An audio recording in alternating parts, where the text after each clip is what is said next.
আউযু বিল্লাহি মিনাশ শাইতানির রাজিম বিসমিল্লাহির রহমানির রহিম। কাছে এবং দূরে যে যেখান থেকে আমাদের উন্মুক্ত মাদ্রাসার আজকের এই প্রোগ্রামে আমাদের সাথে যুক্ত হয়েছেন সবাইকে স্বাগত জানাচ্ছি, ধন্যবাদ জানাচ্ছি। আজকে আমরা খুবই গুরুত্বপূর্ণ একটা প্রোগ্রামের আয়োজন করেছি।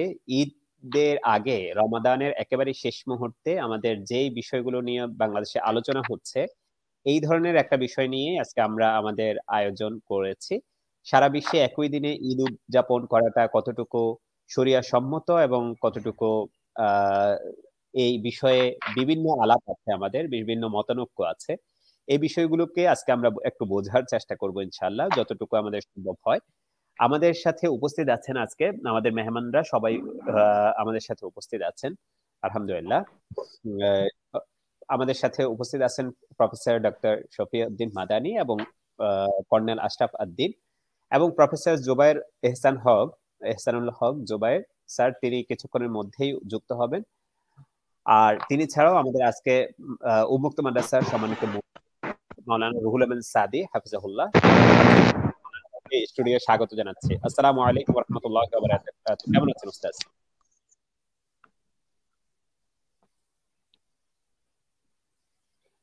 জি, কথা কি শুনতে পাচ্ছেন সবাই?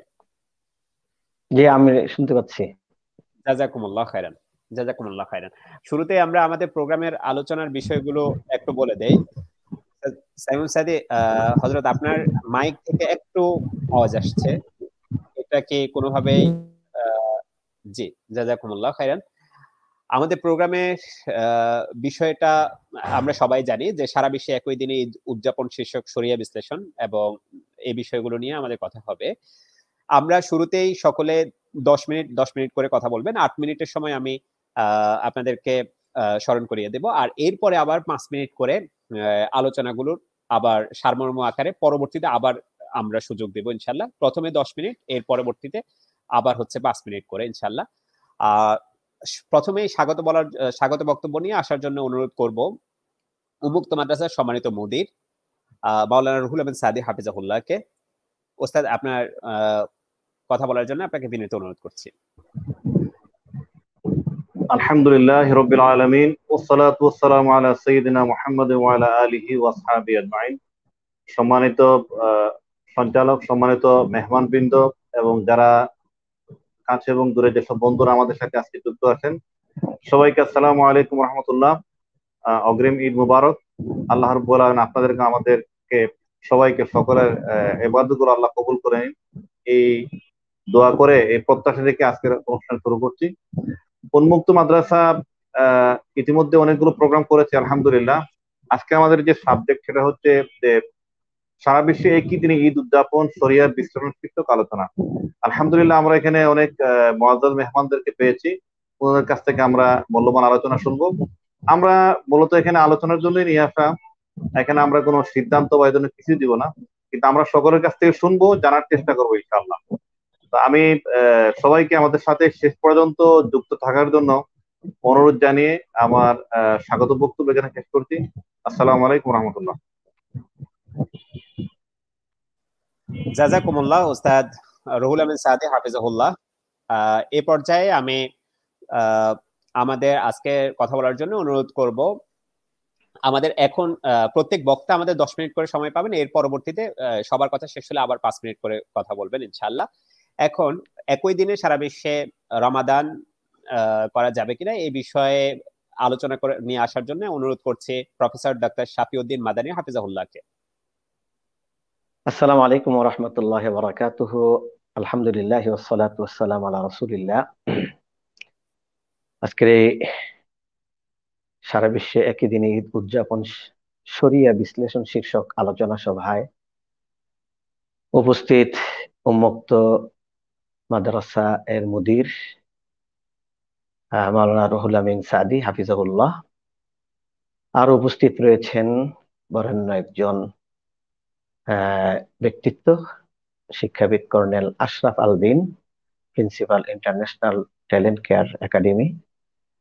সম্মানিত দর্শক শ্রোতা মণ্ডলী, আরো উপস্থিত হবেন আমাদের সাথে প্রফেসর জুবাইর মোহাম্মদ এহসানুল হক। উপস্থিত থাকলেই ভালো হতো, কারণ আলোচনা পূর্ণাঙ্গ না শুনলে উনি কি কথা বলবেন, আবার ওনার কথা আমি কি এর সাথে কতটুকু একমত হব, দ্বিমত পোষণ করব, এই বিষয়টা একটু গ্যাপ থেকে যায়। এই জন্য এই জাতীয় বিষয়গুলোতে একটু উপস্থিতিটা শুরু থেকে সবার কাম্য। তো যাই হোক, আমি প্রথমে বলবো যে এটা একটা শরীয়ী বিষয়, যে শরীয়ী বিষয়ের সমাধান শরীয়ত থেকে নিতে হবে, অর্থাৎ শরীয়তের মূল জায়গা থেকে আমাদেরকে গ্রহণ করতে হবে। এর মানে হলো কোরআন এবং সুন্নাহ হলো এটার মূল ক্ষেত্র, উৎস, সেখান থেকে আমাদের নিতে হবে। আরো গুরুত্বপূর্ণ বিষয় হলো যে এই বিষয়টা নিয়ে পক্ষে বিপক্ষে মত রয়েছে। পক্ষের লোকেরা যে দলিল দেন, বিপক্ষের লোকেরা কিন্তু একই কাছাকাছি দলিল দিয়ে থাকেন, তবে ভিন্নতা কি? দৃষ্টিভঙ্গির ভিন্নতা অথবা ব্যাখ্যার ভিন্নতা। এখানে গুরুত্বপূর্ণ পয়েন্ট যে এই ব্যাখ্যা আমরা নিজেরা নতুন করে তৈরি করছি, নাকি এই ব্যাখ্যা আমরা কোরআন, সুন্নাহ, সাহাবায়ে কেরাম, ইজমা অথবা তাবিঈন, তাবিঈন তাদের কাছ থেকেই আমরা গ্রহণ করছি। এই বিষয়টা এখানে গুরুত্বপূর্ণ ফ্যাক্টর। এইটাকে আমরা সামনে রেখে শরিয়া বিশ্লেষণ করতে হবে আমাদের। কারণ শরিয়া তো আমরা সরাসরি আমরা পাইনি, পেয়েছেন বিশ্বনবী মুহাম্মদুর রাসূলুল্লাহ সাল্লাল্লাহু আলাইহি সাল্লাম। যেহেতু বিশ্বনবী মুহাম্মদুর রাসূলুল্লাহ সাল্লাল্লাহু আলাইহি সাল্লাম শরিয়া পেয়েছেন, ধারাবাহিকতায় সাহাবায়ে কেরাম তার উত্তরসূরি হয়েছেন, পরে তাবে এইভাবে 1400 বছর পরে আমরা শরিয়া পেয়েছি। অতএব তাদের যে দৃষ্টিভঙ্গি, সেটাকে বাদ দিয়ে আমরা নতুন কোন দৃষ্টিভঙ্গি এখানে চিন্তা করা, এটা আমাদের জন্য সুযোগ নেই। এরপরে আমি যে আরেকটা বিষয় বলতে চাই, যে এই বিষয়টা কিন্তু সাইন্টিফিক বিষয় না। সাইন্টিফিক বিষয় না এই সেন্সে বলছে যে শরিয়ার বিধান কিন্তু সায়েন্স দ্বারা প্রতিষ্ঠিত হয় না। সায়েন্স তার কোনো ব্যাখ্যা বিশ্লেষণ করতে পারে, হিকমা বর্ণনা করতে পারে, বা আদার কোনো সাইটের ক্ষেত্রে এখানে সায়েন্স, এখানে সায়েন্সের প্রয়োজনে এখানে অ্যাড হতে পারে। কি জন্য বললাম? যে উপমহাদেশের শ্রেষ্ঠ মুহাদ্দিস আল্লামা শাহ ওলিউল্লাহ মুহাদ্দিসে দেহলভী, তিনি বলছেন যে কোরআনে 5টি বিষয়ে আলোকপাত করা হয়েছে। 1 নম্বর হলো তাওহীদ, কোরআনের মূল টার্গেট হলো তাওহীদ প্রতিষ্ঠা করা। 2 নম্বর হলো আহকাম, আর এই 2টা জিনিসকে প্রতিষ্ঠা করার জন্য আল্লাহ 3টা জিনিসকে এখানে কোরআনে অ্যাড করেছেন। একটা হলো ইলমুত তাযকির বিআলা ইল্লাহ, ইলমুত তাযকির বিআইয়ামিল্লাহ, ইলমুত তাযকির বিল মাউতি ওয়া মা বাদা। অর্থাৎ সায়েন্স সহ যত নেয়ামত আল্লাহ দিয়েছেন, এই নেয়ামতের টার্গেট একটাই, যে আল্লাহর তাওহীদের সাথে তাদের ঐক্যমত পোষণ হওয়া, বিধানগুলোর সাথে ঐক্যমত পোষণ হওয়া। এরপরে হলো ইলমুত তাযকির, এটা হলো আল্লাহর নিয়ামত। নিয়ামত সায়েন্স আল্লাহর একটা নিয়ামত, আমরা এটা ধরতে পারি। এরপরে হলো আহ ইলমুত তাযকির বিআইয়ামিল্লাহ, আল্লাহ রাব্বুল আলামিনের এই নিয়ামতের কৃতজ্ঞতা প্রকাশ করে যারা তাওহীদ এবং বিধান মেনে নেয়নি, আল্লাহ রাব্বুল আলামিন যুগ যুগ ধরে দিবস দিয়ে তাদেরকে ধ্বংস করে দিয়েছেন। যেমন বর্তমানে পৃথিবীতে আল্লাহর দিবস চলছে, করোনা, ধ্বংস করে দিয়েছেন। এরপরে পরবর্তীতে শুরু হবে ইলমুত তাযকির বিল মাউতি ওয়া মা বাদা, পরকালের একটা বিশাল আলোচনা কোরআন করে দিয়েছে আমাদের সামনে। অতএব এই মূলনীতিটাকে সামনে রেখে আমরা এগোতে চাই যে সায়েন্স দিয়ে কোরআন প্রমাণ করব না, হ্যাঁ, বরং কোরআন, সায়েন্স ওয়ালারা কোরআন দিয়ে তাদের সায়েন্স পরীক্ষা নিরীক্ষা করবে। কেন? কারণ সায়েন্স তো মানুষ এটার উদ্ভাবন করে, যার কারণে তাদের উদ্ভাবনীতে কোনো গ্যাপ থাকতে পারে, ভুল থাকতে পারে। যেটা এত বছর বলছে যে পৃথিবী ঘুরে, সূর্য ঘুরে না, অথচ কোরআন 1400 বছর আগে বলে দিছে অশামতু তাজরি। এর অনেক বছর পরে এসে তারা বলল যে না, দুইটাই ঘুরে, অথচ কোরআন অনেক আগে বলেছে কুল্লুন ফি ফালাকিন ইয়াসবাহুন। তাহলে সায়েন্স যদি আরো 100 বছর আগে মানুষ ধরতো, তাহলে প্রতারিত হতো, বিভ্রান্ত হতো। কারণ সায়েন্স এটা মানুষ এইটাকে সন্ধান করতে গিয়ে তাদের কোনো ভুল ভ্রান্তি হতেই পারে। তো যাই হোক, আমরা এবার আসি যে দলিলের দিক থেকে, যেহেতু শরিয়া বিশ্লেষণ করতে বলা হয়েছে, তাই আমি কয়েকটা দলিল দেব। 1 নম্বর হলো সূরা আল বাকারার 189 নম্বর আয়াতটি এখানে সকলের কাছে খুব গুরুত্বপূর্ণ। কিন্তু এখানে খুব গুরুত্বপূর্ণ হলো আলোচ্য বিষয় অথবা শানে নজুল, এই দুইটাকে আমরা, বা এই আয়াতের ব্যাখ্যা যে হাদিসগুলো এসেছে সেগুলো খুব গুরুত্বপূর্ণ। ইয়াসআলুনাকা আনিল আহিল্লাহ কুল হিয়া মাওয়াকিতু লিন-নাসি ওয়াল হজ। আহিল্লা, নতুন চাঁদ সম্পর্কে তারা অর্থাৎ সাহাবারা আপনাকে জিজ্ঞাসা করে। অথবা মক্কার কাফেররাও জিজ্ঞাসা করতে পারে যে নতুন চাঁদ, এটার কি রহস্য, এটা একসময় বড় হয়, ছোট হয়, বিলীন হয়ে যায়, আবার উদিত হয়, এটা টার্গেট হলো। আল্লাহ কিন্তু এই টার্গেটকে সামনে নিয়ে উত্তর দেননি। আল্লাহ উত্তর দিয়েছেন আমার আপনার কল্যাণ কতটুকু এর সাথে জড়িত, ওইটাকে সামনে নিয়ে কিন্তু আল্লাহ রাব্বুল আলামিন উত্তর দিয়েছেন। আল্লাহ বলতেছেন যে এই চাঁদের বড় হওয়া ছোট হওয়ার মধ্যে তোমার কোনো কল্যাণ নিহিত না, তোমার কল্যাণ নিহিত হলো এই চাঁদের সাথে তোমার সময়ের একটা ক্যালেন্ডার জড়িত রয়েছে, সেই ক্যালেন্ডারের সাথে তোমার হজ আদায়ের বিষয়টা এখানে জড়িত। সেক্ষেত্রে আমরা দেখতে পাই ইবনে কাসির, যেটা বিখ্যাত তাফসির আবুল ফেদা ইমাদউদ্দিন ইসমাইল তাফসিরুল কোরআনিল আযীম, এইখানে তিনি তাফসির করতে গিয়ে বলতেছেন আন ইবনে উমারা ক্বালা ক্বালা রাসূলুল্লাহ জাআলাল আহিল্লাতা মাওয়াকিতা লিন-নাস ফাসুমু লিরুয়াতিহি ওয়াফতিরু লিরুয়াতিহি। অর্থাৎ আল্লাহ রাব্বুল আলামিন এই নতুন চাঁদকে তোমাদের সময় নির্ধারণের জন্য এটাকে দিয়েছেন, অতএব তোমরা চাঁদ দেখে রোজা রাখো, চাঁদ দেখে ঈদ করো।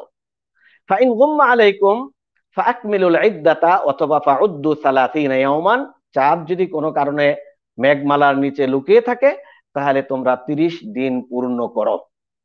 তাহলে চাঁদ উঠে যেতেও পারে কিন্তু মেঘমালার নিচে আছে, কিন্তু আমরা আমাদের দায়িত্ব হলো 30 দিন পূর্ণ করা, যেহেতু আমাদের দৃষ্টিতে এটা আসেনি।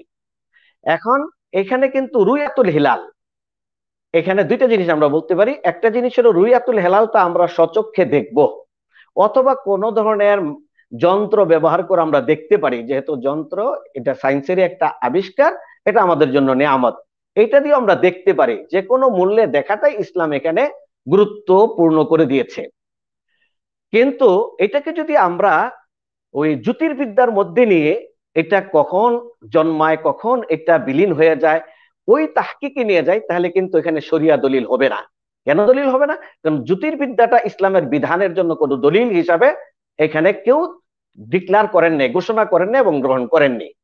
যার কারণে আল্লামা বিন বাজ বলতেছে আন্নাল মুতাবারা ফিল ইবাদাত হুয়া রুয়াতুল হিলাল। ইবাদতের ক্ষেত্রে গুরুত্বপূর্ণ ফ্যাক্টর হলো চাঁদ দেখতে হবে। ওয়া আন্নাল হিসাব লা ইয়াউলু আলাইহি ফি যালিকা, অর্থাৎ জ্যোতির্বিদ্যার যে গণনা ওইটা কিন্তু এখানে গ্রহণযোগ্য নয়, এটা আব্দুল্লাহ বিন বাজ বলেছেন। শেখুল ইসলাম ইবনে তাইমিয়া বলেছেন ইজমাউল উলামা ফি যালিকা রুয়াতুল হিলাল, হেলাল দেখতে হবে, এই ক্ষেত্রে ইজমা প্রতিষ্ঠিত হয়েছে। কালা ইবনু রুশদ ফি বিদায়াতিল মুজতাহিদ ওয়া নিহায়াতুল মুক্তাসিদ, ইবনু রুশদ একজন হাম্বলি বড় গবেষক, তিনি বলছেন ইন্নাল উলামা আজমাউ আলা আন্না শাহরাল আরবি ইয়াকুন, মানে আরবি মাস হয়তো 29 হবে নাহলে 30 হবে। আর সেই ক্ষেত্রে আমাদের জন্য গুরুত্বপূর্ণ ফ্যাক্টর হলো আমাদের চাঁদ দেখতে হবে। সুমু লিরুয়াতিহি ওয়াফতিরু লিরুয়াতিহি। সেই ক্ষেত্রে আমরা এই কোরআনের এই আয়াতের ব্যাখ্যায় 185 নম্বর আয়াতটি এখানে উল্লেখ করতে পারি, ফামান শাহিদা মিনকুমুশ শাহরা, যারা শাহরকে প্রত্যক্ষ করলো দেখলো তারাই রোজা রাখবে। আচ্ছা, দ্বিতীয় হাদিস আমি উল্লেখ করতেছি, আব্দুল্লাহ বিন ওমর রাদিয়াল্লাহু তাআলা আনহুমা বলতেছেন লা তাসুমু হাত্তা তারাউ আল হিলাল। এখানে কিন্তু হাত্তা বলে দিয়েছে, কখনো তোমরা রোজা রাখবা না যতক্ষণ না তোমরা হেলাল দেখো, আবার কখনো তোমরা ঈদ করবা না যতক্ষণ না তোমরা চাঁদ দেখো। এরপরে চাঁদ যদি আবরণে আবৃত হয়ে যায় বৃষ্টি বা মেঘমালার, তাহলে তোমরা কিন্তু ফাকমিলুল ইদ্দাতা 30 দিন পূর্ণ করো। এরপরে একটা 3 নম্বর হাদিস বলতেছি, যেটা সিয়াম যে এবং ঈদ এটা ব্যক্তিগত ইবাদত নয়, এটা হলো সামষ্টিক এবং রাষ্ট্রীয় ইবাদত। রাষ্ট্রের সুপারভিশনে সামাজিক ঐক্যবদ্ধতায় এটা পালিত হবে। এই ক্ষেত্রে আল্লাহ রাসূল সাল্লাল্লাহু আলাইহি সাল্লাম বলতেছেন আল ফিতরু ইয়াউমা আফতারান নাস ওয়াল আদহা ইয়াউমা ইউদাহিন নাস ওয়াল ইমাম। ফিতর বা ঈদ পালিত হবে যেদিন সকল মানুষ ঈদ পালন করে, আবার কুরবানি সেদিন হবে যেদিন ইমাম এবং সকল মানুষ কুরবানি করে। তাহলে ইমাম রাষ্ট্রপ্রধান, যে রাষ্ট্রে আমরা ভূখণ্ডে বসবাস করছি সেটা একটা বড় ফ্যাক্টর। এরপর আমরা আরেকটা হাদিস উল্লেখ করতে পারি, সুনানে নাসাই ইবনে আব্বাস রাদিয়াল্লাহু তাআলা আনহু, এটা একটা গুরুত্বপূর্ণ হাদিস, যে আন্না আরাবিয়ান জা ইলান নবী ওয়া শাহিদা আন্নাহু রাআ হিলাল রমাদান ক্বালা লাহু আতাশহাদু আন লা ইলাহা ইল্লাল্লাহ ইলা আখিরিল হাদিস। কোন একজন গ্রাম্য ব্যক্তি এসে রাসূলুল্লাহ সাল্লাল্লাহু আলাইহি সাল্লামের কাছে এসে বলল, বেদুইন এসে বলল, ইয়া রাসূলুল্লাহ আমি তো চাঁদ দেখেছি। আল্লাহ রাসূল বললেন তুমি কি তাওহীদ মানো? আল্লাহকে এক মানো? কাহা আল্লাহকে এক মানি। আমাকে নবী মানো? কাহা নবী মানি। তখন রাসূলুল্লাহ সাল্লাল্লাহু আলাইহি ওয়াসাল্লাম বললেন, ইয়া বেলাল আযিন ফিন নাস ফালিয়াসুমু গাদান, মানুষকে জানিয়ে দাও আগামী দিন যেন তারা রোজা রাখে। এখান থেকে বুঝতে পারি যে চাঁদ দেখার সাক্ষী এটা ইসলাম গ্রহণ করে। চাঁদ দেখাটা গুরুত্বপূর্ণ এবং দেখার সাক্ষীটাও গ্রহণ করে, আবার সাক্ষী গ্রহণ করার উপর এই আমলটা প্র্যাকটিস করার গুরুত্ব নির্বাহ করে, এইটার উপরে তার গুরুত্ব নির্ভর করে। যার কারণে আল্লাহ রাসূল তার সাক্ষী গ্রহণ করেছেন। এমনকি মহিলাদের সাক্ষীও চাঁদ দেখার ক্ষেত্রে গ্রহণযোগ্য বলে বিবেচনা করেছেন ইসলাম। আচ্ছা, এরপরে আরো দুই তিনটা দলিল। একটা হলো হাদিসে কুরাইব, যেটা মুসলিম শরীফে উল্লেখ রয়েছে। তিনি সিরিয়ায় গেলেন, ইবনে আব্বাসী তাকে পাঠিয়েছিলেন। সিরিয়ায় গিয়ে তিনি দেখলেন যে রমাদানের চাঁদ উঠে গিয়েছে সিরিয়ায়। জুমার রাত্রিতে তিনি রোজা রাখলেন। মাসের শেষের দিকে তিনি ফিরে আসলেন। আসার পরে আব্দুল্লাহ বিন আব্বাস তার সাথে মতবিনিময়ের এক পর্যায়ে জিজ্ঞাসা করলেন যে তোমরা কি চাঁদ দেখেছো? হ্যাঁ, আমরা চাঁদ দেখেছি, আমরা রোজা রেখেছি। মুআবিয়া রাদিয়াল্লাহু তাআলা আনহু, সিরিয়ার যিনি মুসলিম বিশ্বের আমির, তিনিও রোজা রেখেছেন। অতএব এরপরে তিনি বললেন, আব্দুল্লাহ বিন আব্বাস নিজের থেকে বলতেছেন, ওয়ালাকিন্না রাআইনাহু লাইলাতাস সাবত, আমরা কিন্তু চাঁদ দেখেছি শনিবার রাতে। এরপরে তিনি আরো বলতেছেন, ফালা নাযালু নাসুমু হাত্তা নুকমিলা সালাসিনা ইয়াওমান আও নারাহু, আমরা কিন্তু রোজা চালিয়ে যাব যতক্ষণ না আমরা 30 দিন পুরা করি অথবা চাঁদ না দেখি। তাহলে চাঁদ দেখাটা একটা ফ্যাক্টর এখানে গুরুত্বপূর্ণ আমরা দেখতে পাই। তখন কুরাইব প্রশ্ন করলেন, আলা তাকতাফি বিরুয়াতি মুআবিয়া, মুআবিয়া রাদিয়াল্লাহু আনহু চাঁদ দেখলেন, এটা কি আপনি যথেষ্ট মনে করছেন না? লা, এটা যথেষ্ট মনে করতেছি না। হাকাযা আমারানা নবী সাল্লাল্লাহু আলাইহি সাল্লাম, আল্লাহ রাসূল এইভাবে আমাদেরকে নির্দেশ দিয়েছেন। তাহলে হাকাযা দিয়ে আল্লাহ রাসূল মানে আব্দুল্লাহ বিন আব্বাস কোন দিকে তিনি ইঙ্গিত করেছেন? এই যে আগে যে হাদিস বললাম, সুমু লিরুয়াতিহি ওয়া আফতিরু লিরুয়াতিহি, অথবা উপরে বর্ণিত এক এক ভূখণ্ডের জন্য এক একটা মাতলা অথবা উদয় স্থল চাঁদের বিবেচনা করা, এটাই আল্লাহ রাসূল সাল্লাল্লাহু আলাইহি সাল্লামের শিক্ষা। পরবর্তীতে আমরা এটার পক্ষে কিছু কথা বলবো। জি হ্যাঁ, আমি জি 2 মিনিটে আমি শেষ করার চেষ্টা করবো ইনশাআল্লাহ। আমি খুব দ্রুততার সাথে কয়েকটা এখানে বিষয় আমি আপনাদের সামনে তুলে ধরতে চাই। একটা হলো ইবনে তাইমিয়া, তিনি বলছেন যে ইখতিলাফুল মাতালে কাছাকাছি জায়গার জন্য গ্রহণযোগ্য, কিন্তু সেটা যখন দূরবর্তী জায়গা হয়, তিনি এইভাবে বলেছেন, ফাআম্মা মা কানা মিসলুল আন্দালুসি ওয়াল খুরাসান ফালা খিলাফা আন্নাহা লা ইউতাবারু, যেমন স্পেন এবং খোরাসান, ইরাক, আফগানিস্তান, এই অঞ্চলের এই দূরত্বের মধ্যে চাঁদ দেখার এই ব্যবধানটা সমন্বয় করার সুযোগ নেই। এরপরে তিনি বলতেছেন এই ক্ষেত্রে শুধুমাত্র ওই যে আরবির হাদিসটাই এখানে মানে এটার উপর নির্ভর করা হয়। আবু হানিফা রাহমাতুল্লাহ আলাইহি ইখতিলাফুল মাতালের পক্ষে মত দিয়েছেন, কিন্তু তিনি আবার বললেন এটা কিন্তু দূরবর্তী দেশের জন্য নয়, কারণ তার কাছ থেকে এই কথাটা বর্ণনা করেছে আবু ইউসুফের রেফারেন্স ইব্রাহিম। তিনি বলতেছেন যে দূরবর্তী দেশের জন্য এটি গ্রহণযোগ্য হবে না। যাই হোক, আমরা দেখতে পাই ওয়াইসি 1996 সালে এটার উপর একটা প্রজ্ঞাপন অথবা একটা সিদ্ধান্ত গ্রহণ করেছে।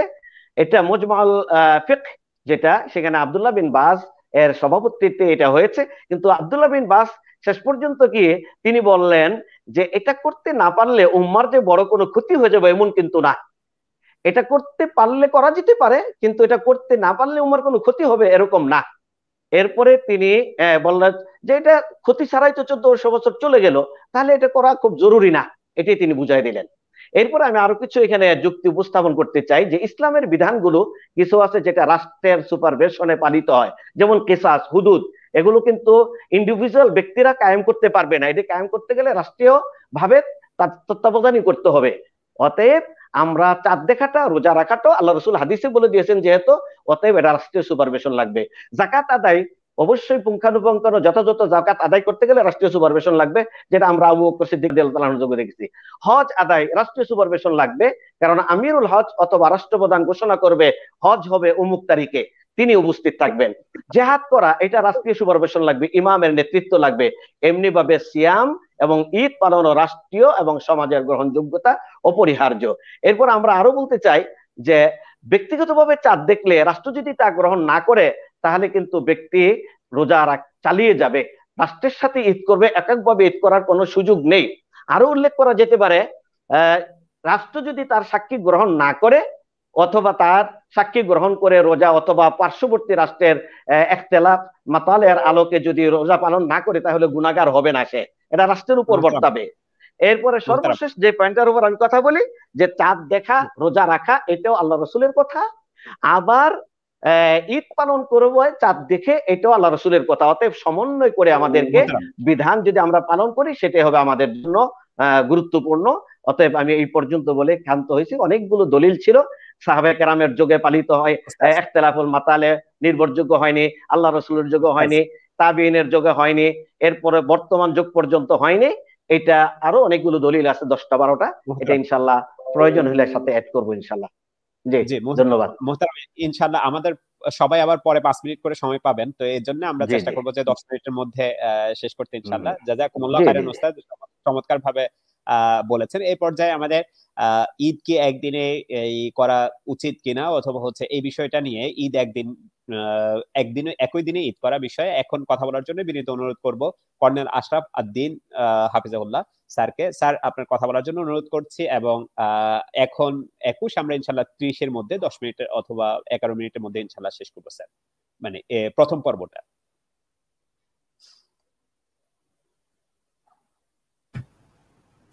জি, আসসালামু আলাইকুম ওয়া রাহমাতুল্লাহি ওয়া বারাকাতুহু। আমি শুরুতেই একটা কথা বলি যে অ্যাকচুয়ালি শরিয়া বিশ্লেষণ শীর্ষক আলোচনা আমি এটার যোগ্যই নই। আমি আসলে শরিয়া বিশেষজ্ঞ নই। আমি কোনো সেই অর্থে আপনাদের মতো শরীয়তের বিভিন্ন বিষয় সম্পর্কে আমার কোনো ডিগ্রি নাই, কোনো স্টাডি, মানে পার্সোনাল স্টাডি ছাড়া, ব্যক্তিগত স্টাডি ছাড়া অন্য কিছু নেই। আমি কর্নেল আশরাফ।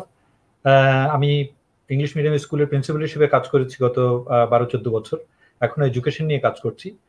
কিন্তু এই যে সারা বিশ্বে একই দিনে ঈদ উদযাপন, এই কনটেক্সটেরও আমি সমর্থক নই। এই ধরনের কথা আসবে কেন?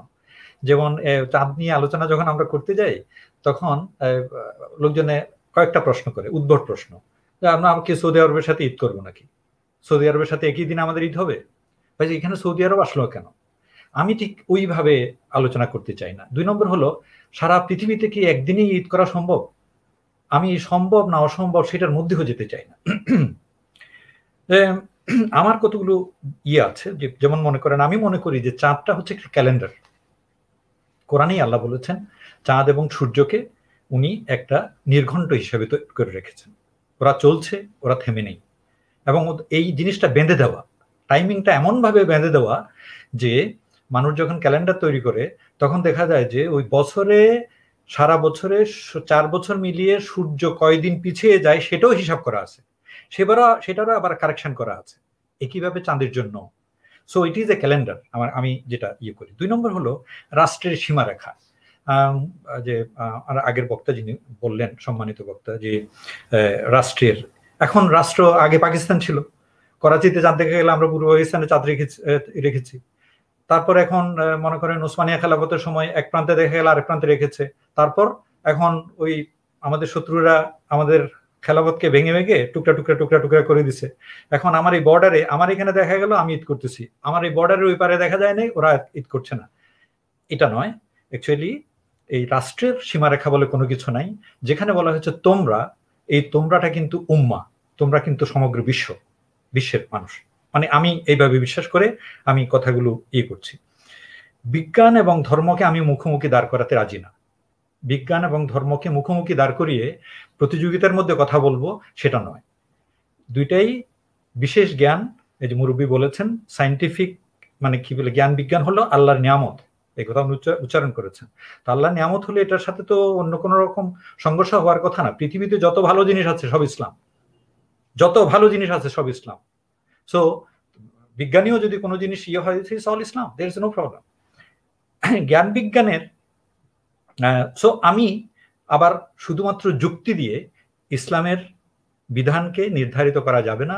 হযরত আলীর কথা হচ্ছে, যুক্তি দিয়ে যদি হতো তাহলে উপর দিয়ে মোছে না করে মোজার নিচে দিয়ে মোছে করা হতো। সুতরাং এখানে ইমান বিল গায়েবের ব্যাপার আছে, আর শরিয়ার ব্যাপারে এটা আপনারা ভালো জানেন। আমি কি আলোচনা করছি, আমি যেটা বলতে চাই সেটা হচ্ছে জাস্ট একটা নর্মাল ডিসকাশন। আল্লাহ রসুলের সময় যেটা ছিল না সেটা হলো ঘড়ি। আল্লাহ রসুলের সময় যেটা ছিল না সেটা হলো ক্যালেন্ডার, ঘড়ি ছিল না। ঘড়ি এখন উদ্ভাবিত হয়েছে। তো রসুল্লাহ সাল্লাল্লাহু আলাইহি ওয়াসাল্লামের সময় রসুলের ব্যবহারিক সুন্নত কি ছিল? ওনার ব্যবহারিক সুন্নত, উনি নিজে যেটা করেছেন সেটাই আমাদেরকে করতে হবে এখন। উনি কি করেছেন? উনি দুপুরবেলা সূর্য ঢলেছে কিনা নিজে দেখেছেন অথবা কারো কাছ থেকে নিশ্চিত হয়েছেন। যদি মেঘ দিয়ে আকাশ ঢাকা থাকে আন্দাজ করেছেন, তারপর জোহরের নামাজ পড়েছেন। মগরিবের সময় সূর্য ডুবলো কিনা সেটাও দেখে, নিজের চোখে আসমান দেখে নির্ধারণ করেছেন এবং সেই অনুযায়ী করেছেন। তো এটা করতে গিয়ে একটা হাদিসে আছে যে একবার আকাশ ঢাকা ছিল মেঘে, প্রচন্ড মেঘে। তো আল্লাহ রসুল ইসলাম অনেকক্ষণ হয়ে গেছে, তো উনি বললেন যে বেলাল আজান দাও, ইফতারের ব্যবস্থা করো। ওনারা ইফতার করছেন, এই সময় মেঘ সরে গেল এবং আল্লাহ রসুল কত সুন্দর স্মার্টলি এই জবাবটা দিলেন। উনি বললেন এটা আল্লাহর রহমত, এটা আমাদের জন্য আল্লাহর রহমত ছিল। ফাইন। তার মানে হচ্ছে একটা মিস্টেক আল্লাহ রসুল সাল্লাল্লাহু আলাইহি ওয়াসাল্লামেরও হয়ে গেছে। কি জন্য? বিকজ তখন ওই ক্যালকুলেশনের কোনো বিষয় ছিল না। এই ক্যালকুলেশনের যে চাঁদ সূর্যের যে ক্যালকুলেশন এখন বিজ্ঞানের মানে আল্লাহর দেওয়ান জ্ঞানের ভিত্তিতে নির্ধারিত হয়েছে, এই জিনিসগুলো তখন ছিল না।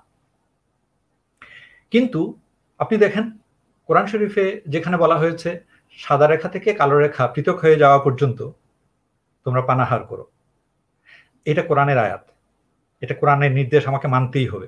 তাহলে বাইরে গিয়ে আমাকে দেখতে হবে যে সাদা রেখা থেকে কালো রেখা বিচ্ছিন্ন হয়েছে কিনা, পৃথক হয়েছে কিনা। আল্লাহ রসুল কি করেছেন দেখেছেন। এবং আমরা দেখেছি, আমরা গ্রাম দেশে তো বেশ কিছুদিন আগেও তো অনেক ঘড়ি ছিল না। গ্রামে আমাদের মুরব্বীরা কি বলতো, যেটা না না এখনো অন্ধকার আছে, তুই খেয়ে নে, দরজা বন্ধ। এখন আমরা তা করছি না, কেন করবো না? আল্লাহ রসুলের ব্যবহারিক সুন্নত হচ্ছে আকাশ দেখা। চলেন তাহলে আমরা এখন ঘড়ি বাদ দিয়ে দিই, ক্যালেন্ডার বাদ দিয়ে দিই, বাদ দিয়ে আমরা প্রত্যেক বেলায় ব্যবহারিক সুন্নত হিসেবে ওটা করব। কোরআনের কথা আমি মানার জন্য আকাশ দেখছি না, রসুল্লাহর রেগুলার ব্যবহারিক সুন্নত সেটাকে মানার জন্য আমি আকাশ দেখছি না, বাইরে নিজের চোখে দেখছি না। আমি কিসের উপর নির্ভর করছি? ঘড়ি। কোন বেটা ইংরেজকে একটা ঘড়ি আবিষ্কার করছে, আমি এর উপর পুরা বিশ্বাস এনে বসে আছি। আচ্ছা, সেই বিশ্বাস অনুযায়ী একটা ক্যালেন্ডার তৈরি করেছে, সেখানে আবার আমরা একটা স্থায়ী ক্যালেন্ডার তৈরি করেছি। স্থায়ী ক্যালেন্ডার কি? সারা জীবন।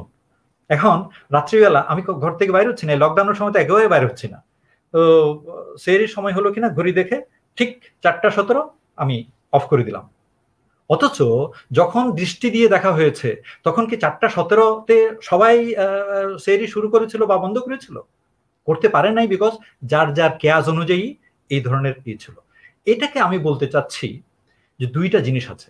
একটা হলো অবজারভেশন, এখানে কিন্তু শরীয়ত আসছে না, আমি আগেই বলে নিচ্ছি বিনীতভাবে। শরীয়ত দিয়ে আমি কোনো কাউন্টার করতে যাচ্ছি না, আমি আপনাদের স্বাভাবিক বিবেকের কাছে প্রশ্ন রাখছি। সেটা হলো দুইটা পদ্ধতিতে আমরা কাজ করি, একটা হলো অবজারভেশন আর একটা হলো ক্যালকুলেশন। যেমন আপনি আপনার কাজের লোককে বললেন যে এই যে এখান থেকে ওই ঘর থেকে ওই ওই ওই ইয়ে পর্যন্ত, টিলা পর্যন্ত এই যে জায়গাটা আছে এটার মধ্যে 10টা ফাঁক ফাঁক করে সঠিক দূরত্বে 10টা পেঁপে গাছের চারা লাগাও। এখন দুইটা পদ্ধতি আছে, সে করবে কি দূরে দাঁড়ায় আছে, এখানে একটা ওখানে একটা, এবার আন্দাজ করে অবজারভেশন দিয়ে ঠিক করে দিল, 10টা লাগাই দিল। আর আরেকটা হলো সে পুরা জায়গাটা মেপে এটাকে 10 ভাগ করে প্রত্যেকটার খুঁটি বরাবর মারল, অথবা একটা বাঁশ বা এরকম মাপুনি নিয়ে পুরো জায়গাটাকে মেপে তারপর ওটাকে 10 ভাগ করতে হলে কত দূরত্ব হতে হবে মেপে মেপে করলো। এই মাপার ব্যাপারটা এটা হলো ক্যালকুলেশন। আর যদি অবজারভেশন হয়, আপনি বলতেই পারেন তোমার এই দুইটা একটু কাছাকাছি হয়ে গেছে, একটু ভুল হয়ে গেছে এর মধ্যে। তার মানে অবজারভেশনের মধ্যে কিছু ভুল ইনহেরেন্ট মিশে থাকে, এটা কোনো কারো অপবাদ না, কোনো কিছু না। যদি ক্যালকুলেশন না থাকে, যেমন মনে করেন আমার কাজের লোককে আমি ফিতাও দিলাম না, দড়িও দিলাম না, বাঁশও দিলাম না, সে তো অবজারভেশনই করতে হবে। সুতরাং কিন্তু যদি আমি তাকে ফিতে টিতে দিতাম, তো সে এমন ভাবে গাছটা লাগাবে যে 1 ইঞ্চিও এদিক ওদিক হবে না। সুতরাং অবজারভেশনে যখন কোনো কিছু করা হয় সেটার মধ্যে ক্যালকুলেশনের চেয়ে যেটা ভুল ভ্রান্তি কিছু থাকার স্কোপ আছে। আল্লাহ রাসূল সাল্লাল্লাহু আলাইহি ওয়াসাল্লাম এটার জন্য কোনো ওহী নাজিল হবে না, এটার জন্য জিবরিল আমিন এসে বলবে না যে তুমি ইফতার করছো কেন, এখনো তো ইফতারের টাইম হয় নাই। এটা অবজারভেশন ছিল। সুতরাং ক্যালকুলেশনের কোনো উপায় ছিল না, তাই হয়েছে। এবং আমাদের ওলেমা কেরাম, আমাদের মুরব্বীরা এই ঘড়িকে এবং এই চিরস্থায়ী ক্যালেন্ডারকে মেনে নিয়েছেন। কিসের বিনিময়ে মেনে নিয়েছেন? একেবারে আল্লাহ রসুল সাল্লাল্লাহু আলাইহি ওয়াসাল্লামের ব্যবহারিক সুন্নতের এগেইনস্টে। আল্লাহ রসুলের ব্যবহারিক সুন্নত, উনি আকাশ দেখেছেন, আকাশ সম্পর্কে নিশ্চিত হয়েছেন, সেটা আমি বাদ দিয়ে আমি এখন একদম চুপচাপ ঘরে বসে ক্যালেন্ডার দেখে আমি কাজটা করছি। কি করছি? আমি নামাজের ওয়াক্ত অনুযায়ী নামাজ পড়ছি, আমি কোনো রকম হচ্ছে না। তেমনি করে চাঁদের কোনো হিসাব আগে ছিল না। চাঁদের প্রথম হিসাব হয় জাহাজে যারা চড়ে তাদের। অ্যালমেনাক বলে একটা জিনিস আছে, একটা বই আছে অ্যালমেনাক, আপনি এটা করতে পারেন। কারণ জাহাজ চলাচলের জন্য জোয়ার ভাটার একটা ব্যাপার আছে। তো জোয়ার ভাটা কিসের সম্পর্কে হয়? জোয়ার ভাটা হয় চাঁদের সাথে সম্পর্কিত। সুতরাং ওরা একটা জিনিস করেছে যে পৃথিবীর প্রত্যেক জায়গায় জায়গায়, প্রত্যেক অঞ্চলে কোন দিন কোন জায়গাতে ফুল মুন মানে পূর্ণিমার এফেক্ট হবে, কোন দিন নতুন চাঁদের জন্ম হবে, একেবারে লিস্ট করা, একেবারে লিস্ট করা নিখুঁতভাবে। এটা 50 বছর পরে বা 50 বছর আগে এই জায়গাতে কখন চাঁদ উঠেছিল আর 50 বছর পরে কখন চাঁদ উঠবে, এটা একেবারে রেকর্ড করা আছে। এটা তো অনেক দিনের পুরানো। ইদানিং যে গ্লোবাল যে মুন ক্যালেন্ডার যেটা তৈরি করা হয়েছে, এটা বিজ্ঞানের বদৌলতে ক্যালকুলেশনে, এবং মুনের কিন্তু এই যে চক্র যেটা, এটা কিন্তু গোল না, পৃথিবীর মতো গোল না, এটা একটু একটু লম্বা টাইপ, ওই যে ডিমের মতো অনেকটা। এবং সেখানেও চাঁদের যে অ্যাঙ্গেল সেটা সবসময় একই রকম না। এই সব জিনিস সামনে রেখে একটা ক্যালেন্ডার তৈরি করা হয়েছে, বিজ্ঞানীরা তৈরি করেছেন। কি ক্যালেন্ডার? যে কোন দিন কয়টার সময় কোন এলাকায় নতুন চাঁদের জন্ম হবে আর কোন দিন চাঁদ পূর্ণতা লাভ করবে। এখন আল্লাহ রাসূল সাল্লাল্লাহু আলাইহি ওয়াসাল্লাম বলেছেন চাঁদ দেখে রোজা রাখো, চাঁদ দেখে রোজা ছাড়ো। তো আমি বলবো যে যদি বলেন যে না, রসুলের সুন্নতকে ছাড়া যাবে না, তাহলে আমরা চলেন ঘড়ি বাদ দিয়ে দিই, আমরা ক্যালেন্ডার বাদ দিয়ে দিই, আমরা তাহলে বাইরে গিয়ে চাঁদ দেখে, মানে কি বলে, সূর্য দেখে নামাজ পড়বো, চাঁদের উদয় দেখে মাস নির্ধারণ করব। যেহেতু ক্যালেন্ডার আছে, যেহেতু এক জায়গায় আমরা মেনে নিয়েছি ঘড়িটা, ক্যালেন্ডারটা নামাজের ব্যাপারে, সূর্যের ব্যাপারে, তো চাঁদের ব্যাপারে ওই ক্যালেন্ডারটা যদি মেনে নেওয়া হয় তাইলে কি হবে? তাইলে হলো সারা বিশ্বব্যাপী, যেটা আগে ছিল না এখন আছে। সুতরাং এখানে আমি যদি হযরত ইবনে আব্বাসের কথা আনি বা কারো অন্য সাহাবীদের কথা আনতে যাই, তাহলে তো হবে না, কারণ ওই সময় তো এটা ছিল না। এখন যদি ওনারা থাকতেন, ওনারা কবুল করতেন কিনা? এখন ওনারা তো নাই, তো আমাদের মুরব্বীরা তো ঘড়ি ক্যালেন্ডার এমনি কবুল করে বসে আছেন। তো তাই যদি করেন, তো চাঁদের এই ক্যালেন্ডার নেওয়া যাবে না কেন? চাঁদ দেখে রোজা রাখো, চাঁদ দেখে রোজা ছাড়ো, এই কথার বিপরীতে যাচ্ছি না আমি। কিন্তু আমার নরমালি সুবে সাদেকের জন্য ওই যে একটা হাদিস আছে না, আল্লাহ রাসূল সাল্লাল্লাহু আলাইহি ওয়াসাল্লাম বলেছেন যে, মানে এই যে এই আয়াতটা যখন নাজিল হলো যে সাদা রেখা থেকে কালো রেখা যখন পৃথক হয়ে যায়, তোমরা ততক্ষণ পর্যন্ত খাওয়া দাওয়া করো। তো একজন সাহাবী বালিশের নিচে 2টা সুতা রেখে দিয়েছে, একটা সাদা সুতা, একটা কালো সুতা, মাঝে মাঝেই উনি উল্টায় উল্টায় দেখছেন। কিন্তু এটা তো আসলে ওনার আসলে ব্যাপারটি ছিল না। এবং পরে রাসূলুল্লাহ সাল্লাল্লাহু আলাইহি ওয়াসাল্লামকে বলাতে রাসূল একটু মুচকে হাসলেন। উনি বললেন, তোমার বালিশ তো অনেক বড় হয়ে গেছে। মানে উনি বোঝাতে চাইছেন যে এটা তো, এই কালো রেখা সাদা রেখা হচ্ছে দিগন্ত রেখার। আপনি দেখেন এইভাবে ওনারা দেখেছেন, অথচ ওইটাকে আমরা বাদ দিয়ে দিয়েছি।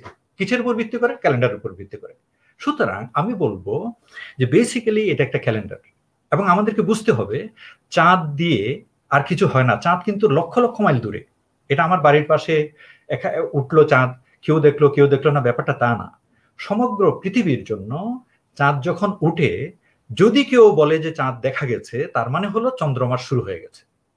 চন্দ্রমাস শুরু হওয়া মানে আমাদের যে ধর্মীয় কতগুলো কাজ চন্দ্রমাসের ভিত্তিতে করা, এটার অন্য হিকমত আছে। সারা বছর ব্যাপী জিনিসটাকে রোটেট করার জন্য ওই যে 11 দিনের এগুলো আল্লাহর বিশাল হিকমত। কিন্তু আমি বলছি ওই কথা যে ক্যালেন্ডারটাকে যদি আমি মানি, তাহলে যেটা হবে সেটা হলো, তাহলে আর কোনো অসুবিধা নেই। ক্যালেন্ডারের 1 তারিখ আপনি দেখেন, ইংরেজি ক্যালেন্ডার আর বাংলা ক্যালেন্ডার যেটাই বলেন না কেন, 25 ডিসেম্বর যদি হয় শনিবার, সেটা বাংলাদেশে মানে যেখানেই 25 ডিসেম্বর হবে সেখানেই শনিবার হবে। কিন্তু আমরা এখন কি করতেছি? এলাকায় এলাকায় চাঁদ দেখাটাকে জায়েজ করে নিচ্ছি। আমি দেখি নাই, সুতরাং আমার দিন শুরু হয় নাই। উনি দেখেছেন, সুতরাং ওনার দিন শুরু হয়ে গেছে। যার জন্য রজব মাসের 23 তারিখ এক জায়গায় হলো সোমবার, আরেক জায়গায় হলো মঙ্গলবার। এতে কোনো অসুবিধা হবে না। গত কতশো বছর ধরে চলতেছে না, মানে অসুবিধা হবে না, কারণ এটাতে কিছু যায় আসে না। নতুন চাঁদ আসলেই আগের চাঁদের হিসাব ভুল হোক ভ্রান্তি হোক সেটা চলে যায়। সেটা হলো একটা এটা আমরা নিজেদেরকে ছোট করা আর কি। অন্যরা মনে করে যে কি আশ্চর্য ব্যাপার, আমি মানে যে আপনারা একটা ক্যালেন্ডার মানতে পারেন না, আমরা ঠিক মানতে পারছি না মনে হয় যেন, অথচ একটা ডবল স্ট্যান্ডার্ড হয়ে যাচ্ছে। এই যে বললাম নামাজ কালামের ব্যাপারে আমি ক্যালেন্ডার মানছি, চাঁদের ব্যাপারে ক্যালেন্ডার মানছি না, কেন? একটা হাদিসের যুক্তিতে। ওটার ব্যাপারেও তো হাদিস এবং কোরআনের কথা আছে। সুতরাং আমরা যদি ক্যালেন্ডারটাকে মেনে নিই তাহলে কোনো অসুবিধা হয় না। উনি বলছেন যে 1996 না 1986 সালে এটা আম্মানে, জর্ডানের আম্মানে কনফারেন্সে এটা হয়েছিল। বিন বাজ সম্পর্কে একটা কথা বলি, উনি অত্যন্ত মুরব্বী মানুষ, কিন্তু উনি বিশ্বাস করতেন না যে চাঁদে মানুষ গেছে। উনি সায়েন্সের এইসব ক্যারিকেচার এগুলো একদম বিশ্বাস করতেন না, উনি বলতেন না এগুলোর ব্যাপারে। কিন্তু উনি ওই যেহেতু সমন্বয়ের ব্যাপারটা সভাপতিত্ব করেছিলেন, উনি সাংঘাতিক জ্ঞানী মানুষ ছিলেন। উনি বলছেন যে ঠিক আছে, ইট ইজ অ্যাকসেপ্টেবল, যে কোনো জায়গায় চাঁদ দেখা গেলে তার মানে সারা পৃথিবীর জন্য চন্দ্রমাস শুরু হয়ে গেছে, এটা ঠিক আছে। এবং আমাদের এখান থেকে মৌলানা ওবায়দুল হক সাহেব, এই যে আমাদের খতিব ছিলেন মরহুম বাইতুল মোকাররমের খতিব, উনি ওখানে প্রতিনিধি দলের উনি নেতা ছিলেন, উনি স্বাক্ষর করে এসছেন। উনি এখানে দেশে ফিরে এটা নিয়ে চুপ। তো ওনাকে জিজ্ঞেস করা হয়েছিল ব্যাপারটা কি, আপনি হুজুর এটা করলেন কেন? উনি বললেন যে আমাদের আলেমদের মধ্যে এত মতভেদ, এটা নিয়ে এটা বললে তো ফিতনা হবে। এখন আপনার যে সময় আমি শেষ করে দিচ্ছি। আমি ব্যাপারটা হলো এই যে এই কাজটা একটা সায়েন্টিফিক হিসাব, এই কাজটা যদি আপনি নাও মানেন কিচ্ছু আসে যায় না। ওই 3 দিনে লন্ডনে আমি গেলাম, সেখানে ওরা বলল স্কুল তরফ থেকে বলল ভাই আমরা ঈদের ছুটি দিতে চাই, কিন্তু তোমরা 3টা গ্রুপ 3 দিনে ঈদ করো, আমরা কোন দিন ছুটি দেব?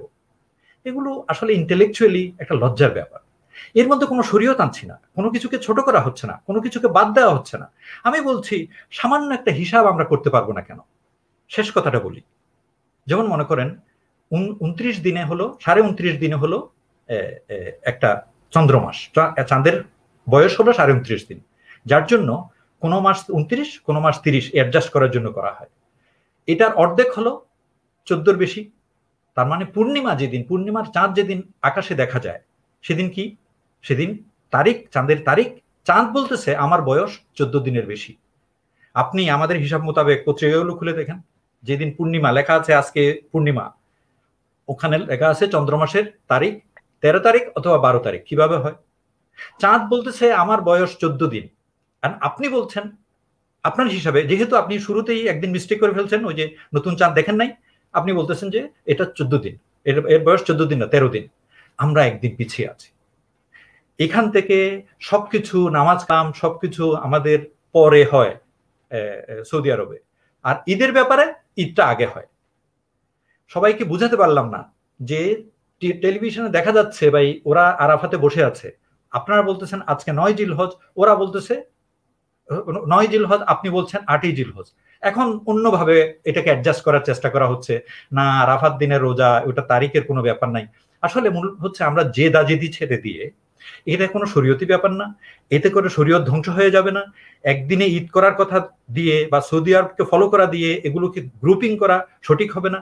আমি শুধু সবার কাছে আবেদন করব যে এই জ্ঞান যে আল্লাহ দিয়েছে মানুষকে, সেই জ্ঞানের ভিত্তিতে মানুষ যেভাবে কাজ করছে, এখানেও আমরা যদি মানুষের জ্ঞানের জন্য, যে জ্ঞানের ভিত্তিতে, আল্লাহর দেওয়া জ্ঞানের ভিত্তিতে যে মুন ক্যালেন্ডার তৈরি করা হয়েছে, ইউনিভার্সাল মুন ক্যালেন্ডার, সেটাকে যদি আমরা ফলো করি, যে কোনো জায়গায় আমরা যদি মানে আমরা যদি জানতে পারি যে এত তারিখে চাঁদ উঠবে, বাস finish, that is the day. সুতরাং আর আমরা কোনোদিন জন্য জিদাজিদি না করলে তাহলে প্রবলেম সলভ হয়ে গেছে, দেয়ার ইজ নো প্রবলেম। তারপরেও বলি, সবাই যদিও বলে যে চাঁদ দেখে রোজা রাখো, কয়জনে চাঁদ দেখতে যায়, কয়জনে চাঁদ দেখে? সবাই তো শুনে। সুতরাং আপনি যদি শুনেন যে ওই বালি দ্বীপে চাঁদ দেখা গেছে, হইল। এখন আমাদের কি হচ্ছে, বাংলাদেশে এখানে দাঁড়িয়ে আছি, আমাদের পূর্বের লোকরাও দেখেছে, পশ্চিমের লোকরাও দেখেছে, যেহেতু আমরা দেখি নাই, আমরা ওই দিন ঈদ করলাম না। তো এখন আসলে ঈদের দিন আমরা রোজা রেখে দিলাম। ঈদের দিন রোজা রাখা যদি জায়েজ হয় রাখেন, অসুবিধা নাই, যার যার চয়েস। এখন কিন্তু আমাদেরকে নিজেদের সিদ্ধান্ত নিতে হবে, কেউ এসে আমাদেরকে এগুলো বলবে না, আমাদের সরকারও ওইরকম নয়, এবং সারা বিশ্ব আমরা যদি এসব জিনিস তামাশা দেখবে ওরা কিছু বলবে না। সুতরাং আমাদেরকে আমাদের বিবেকের কাছে প্রশ্ন করতে হবে যে এই সমস্যাটার সমাধান কি। এটা একটা ক্যালেন্ডার, আমরা চলেন ক্যালেন্ডারটাকে মেনে নিই, তাইলেই সব সমস্যার সমাধান হয়ে যায়। আল্লাহ আমাদেরকে বুঝার তৌফিক দিন। ফামান শাহিদা মিনকুম, তোমাদের মধ্যে কেউ দেখলে, হয়ে গেল তো। পৃথিবীর যে কোনো জায়গায় যদি কেউ দেখে, কি দেখা, ইভেন ক্যালেন্ডারের হিসাব অনুযায়ী যদি দেখা হয় তাইলেও তো হয়ে গেল। সুতরাং আমি আমার এখানে শেষ করছি আপাতত। Thank you very much. জি আসসালামু আলাইকুম। আপনার কাছে আমরা আবার আসতেছি। এতক্ষণ কথা বললেন কর্নেল আশরাফ আল দিন সাহেব, ওনার অভিমত পেশ করলেন, আলহামদুলিল্লাহ। সম্মানিত দর্শক শ্রোতামণ্ডলী, আমরা একই দিনে ঈদ উদযাপন প্রসঙ্গে আমরা কথা বলছিলাম আজকের আলোচনা অনুষ্ঠান। এই পর্যায়ে আমাদের সামনে গুরুত্বপূর্ণ আলোচনা নিয়ে আসছেন ঢাকা বিশ্ববিদ্যালয়ের আরবি বিভাগের সম্মানিত প্রফেসর ডক্টর জুবায়ের মাহমুদ এহসানুল হক সাহেব। স্যারকে ওনার মূল্যবান বক্তব্য পেশ করার জন্য অনুরোধ করছি। আসসালামু আলাইকুম ওয়া রাহমাতুল্লাহি ওয়া বারাকাতুহু। সম্মানিত আলোচকবৃন্দ, সম্মানিত শাফিউদ্দিন ভাই আছেন, তারপরে হচ্ছে কর্নেল আশরাফ সাহেব আছেন। আমি জানি না এটা কিভাবে আলোচনা করব কম সময়ের মধ্যে। তো আমি কর্নেল আশরাফ সাহেব যেটা বলছেন আমি সেটা সমর্থন করি। আমি এটা বলবো না যে পুরো পৃথিবীতে একদিনে রোজা রাখুক বা ঈদ উদযাপন করুক, আমি সেই আলোচনা করতে এখানে আসি। আমি আলোচনা করতে চাচ্ছি আমাদের দেশে যেভাবে চাঁদ দেখা হচ্ছে সেটি কি আদৌ চাঁদ দেখা হচ্ছে কিনা, আমি সে পয়েন্টে একটু আলোচনা করতে চাই। এবং সেটা যদি যথাযথভাবে করা যায় তাহলে অটোমেটিক্যালি পুরো পৃথিবীতে একদিন হয়ে যাবে, এটার জন্য আলাদা কোনো আন্দোলন দাবি করতে হবে না। আমি বুঝতে পারছি না যে কিভাবে এত লম্বা একটা আলোচনা শুরু করব। আচ্ছা, যাই হোক, আমাদের এখানে এই শোরগোলটা শুরু হলো কেন, যে আমাদেরকে সৌদি আরব বা অন্য দেশে বা পুরো পৃথিবীতে একসাথে ঈদ এবং রোজা রাখতে হবে, এই আলোচনাটা আমাদের দেশে শুরু হলো কেন? এই শুরু হয়েছে যোগাযোগের কারণে। আমরা এক সময় জানতাম না সৌদি আরবে কোন দিন রোজা রাখা হয়, ঈদ করা হয়। আমরা এক সময় জানতাম না ইন্দোনেশিয়া, মালয়েশিয়ায় কোন দিন রোজা রাখে, ঈদ করে। কিন্তু এখন আমরা জানি, হয়তো গত 15, 20, 30 বছর ধরে আমরা এই বিষয়গুলো জানি। এখন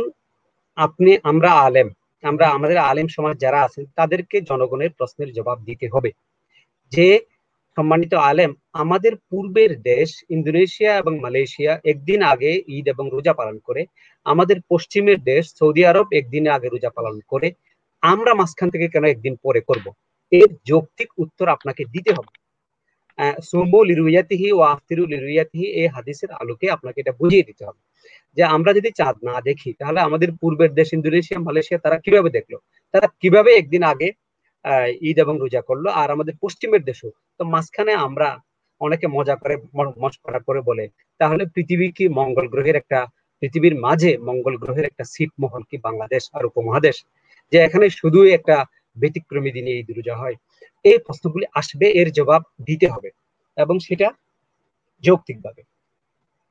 এই কথাটি বলার পর আমি দ্বিতীয় যে বিষয়টি বলতে চাই, যে বর্তমানে দুনিয়ায় মুসলমানদের দেশগুলোতে 3 ধরনের পদ্ধতি অবলম্বন করা হয় ঈদ এবং রোজা তারিখ নির্ধারণের জন্য, চন্দ্র মাসের সময় নির্ধারণের জন্য।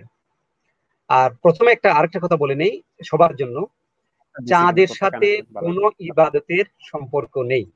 চাঁদের সাথে, আমি আবারও জোরালো ভাবে বলছি, চাঁদের সাথে কোনো ইবাদতের সম্পর্ক নেই। চাঁদের সাথে সম্পর্ক হলো চাঁদের মাসের, আরবি মাসের, হিজরি মাসের শুরুর সম্পর্ক। চাঁদের সাথে সম্পর্ক হচ্ছে রমাদান শুরুর সম্পর্ক। চাঁদের সাথে সম্পর্ক হচ্ছে শাওয়াল শুরুর সম্পর্ক। আমরা চাঁদ দেখে রোজাও রাখি না, মানে ইন টার্মস সেহরি খাওয়া, আমরা সাহারি সাহুর চাঁদ দেখে গ্রহণ করি না, ইফতারও চাঁদ দেখে গ্রহণ করি না। সাহুরের সাথে সূর্যের সম্পর্ক, ইফতারের সাথে সূর্যের সম্পর্ক, বাস এটা ক্লিয়ার। তাহলে চাঁদের সাথে সম্পর্ক হচ্ছে মাসের শুরু। আমরা মাসের শুরুটা জানতে পারি নতুন চাঁদ দেখলে, রাসূল সাল্লাল্লাহু আলাইহি ওয়াসাল্লাম সেটা বলেছেন। এটা একটা বিষয়। দ্বিতীয় বিষয় হচ্ছে বর্তমান দুনিয়াতে 3টা পদ্ধতি, আমার জানা মতে 3টা পদ্ধতি অনুসরণ করে। একটা পদ্ধতি হচ্ছে যেটা আমাদের একটু আগে কর্নেল আশরাফ সাহেব বলেছেন, যে ক্যালকুলেশন করা, একটি ক্যালেন্ডার, একটি চাঁদের চন্দ্র ক্যালেন্ডার, যেমন একটি সৌর ক্যালেন্ডার আছে। এবং এই চন্দ্র ক্যালেন্ডার, আপনারা যদি কেউ আমার ফেসবুকের পোস্টগুলি দেখেন গত কয়েক বছরের রোজা এবং ঈদ সম্পর্কে, আমি মোটামুটি 3-4 দিন আগে, আমি কোনো জ্যোতির্বিজ্ঞানী না, জ্যোতির্বিজ্ঞানীরা ফেসবুকে তাদের ওয়েবসাইটে যা লেখে সেটা আমি বুঝতে পারি, এতটুকু যোগ্যতা আমার আছে। তার আলোকে আমি বলে দেই সৌদি আরবে অমুক দিন চাঁদ দেখা যাবে, বাংলাদেশে অমুক দিন দেখা যাবে। এক্স্যাক্টলি সেরকমই হয়, এক্স্যাক্টলি সেরকম হয়। 5-6 দিন আগে, 5-6 দিন আগে নয়, 50 বছর আগে আপনি বলতে পারবেন যে বাংলাদেশে অমুক দিন চাঁদ দেখা যাবে, সৌদি আরবে অমুক দিন চাঁদ দেখা যাবে। চাঁদের অ্যাস্ট্রোনমিক্যাল নিয়মন বা বা বা জ্যোতির্বিজ্ঞানিক নবচন্দ্র বা কনজাংশন সেটা অমুক তারিখ অমুক মাসের প্রথম দিনের চাঁদের অমুক তারিখ অমুকটা অমুক সেকেন্ডের ফ্র্যাকশন বলে দেওয়া যাবে এবং সেভাবেই হবে। কি অসুবিধা আমাদের এই ক্যালেন্ডারটি মানলে? এজন্য পৃথিবীর অনেক দেশ এই ক্যালেন্ডার মানে, এবং যারা মানে তারা মুসলমান। আপনি তো তাদের রোজা এবং ঈদ হয় না এই ফতোয়া দিতে পারেন না। ইন্দোনেশিয়া ক্যালকুলেশনের উপর চাঁদ এবং রোজা ঈদ এবং রোজা পালন করে, তারা চাঁদ দেখে না। মালয়েশিয়া ক্যালকুলেশন করে, তুরস্ক ক্যালকুলেশন করে, মিশর ক্যালকুলেশন করে, টিউনিসিয়া ক্যালকুলেশন করে।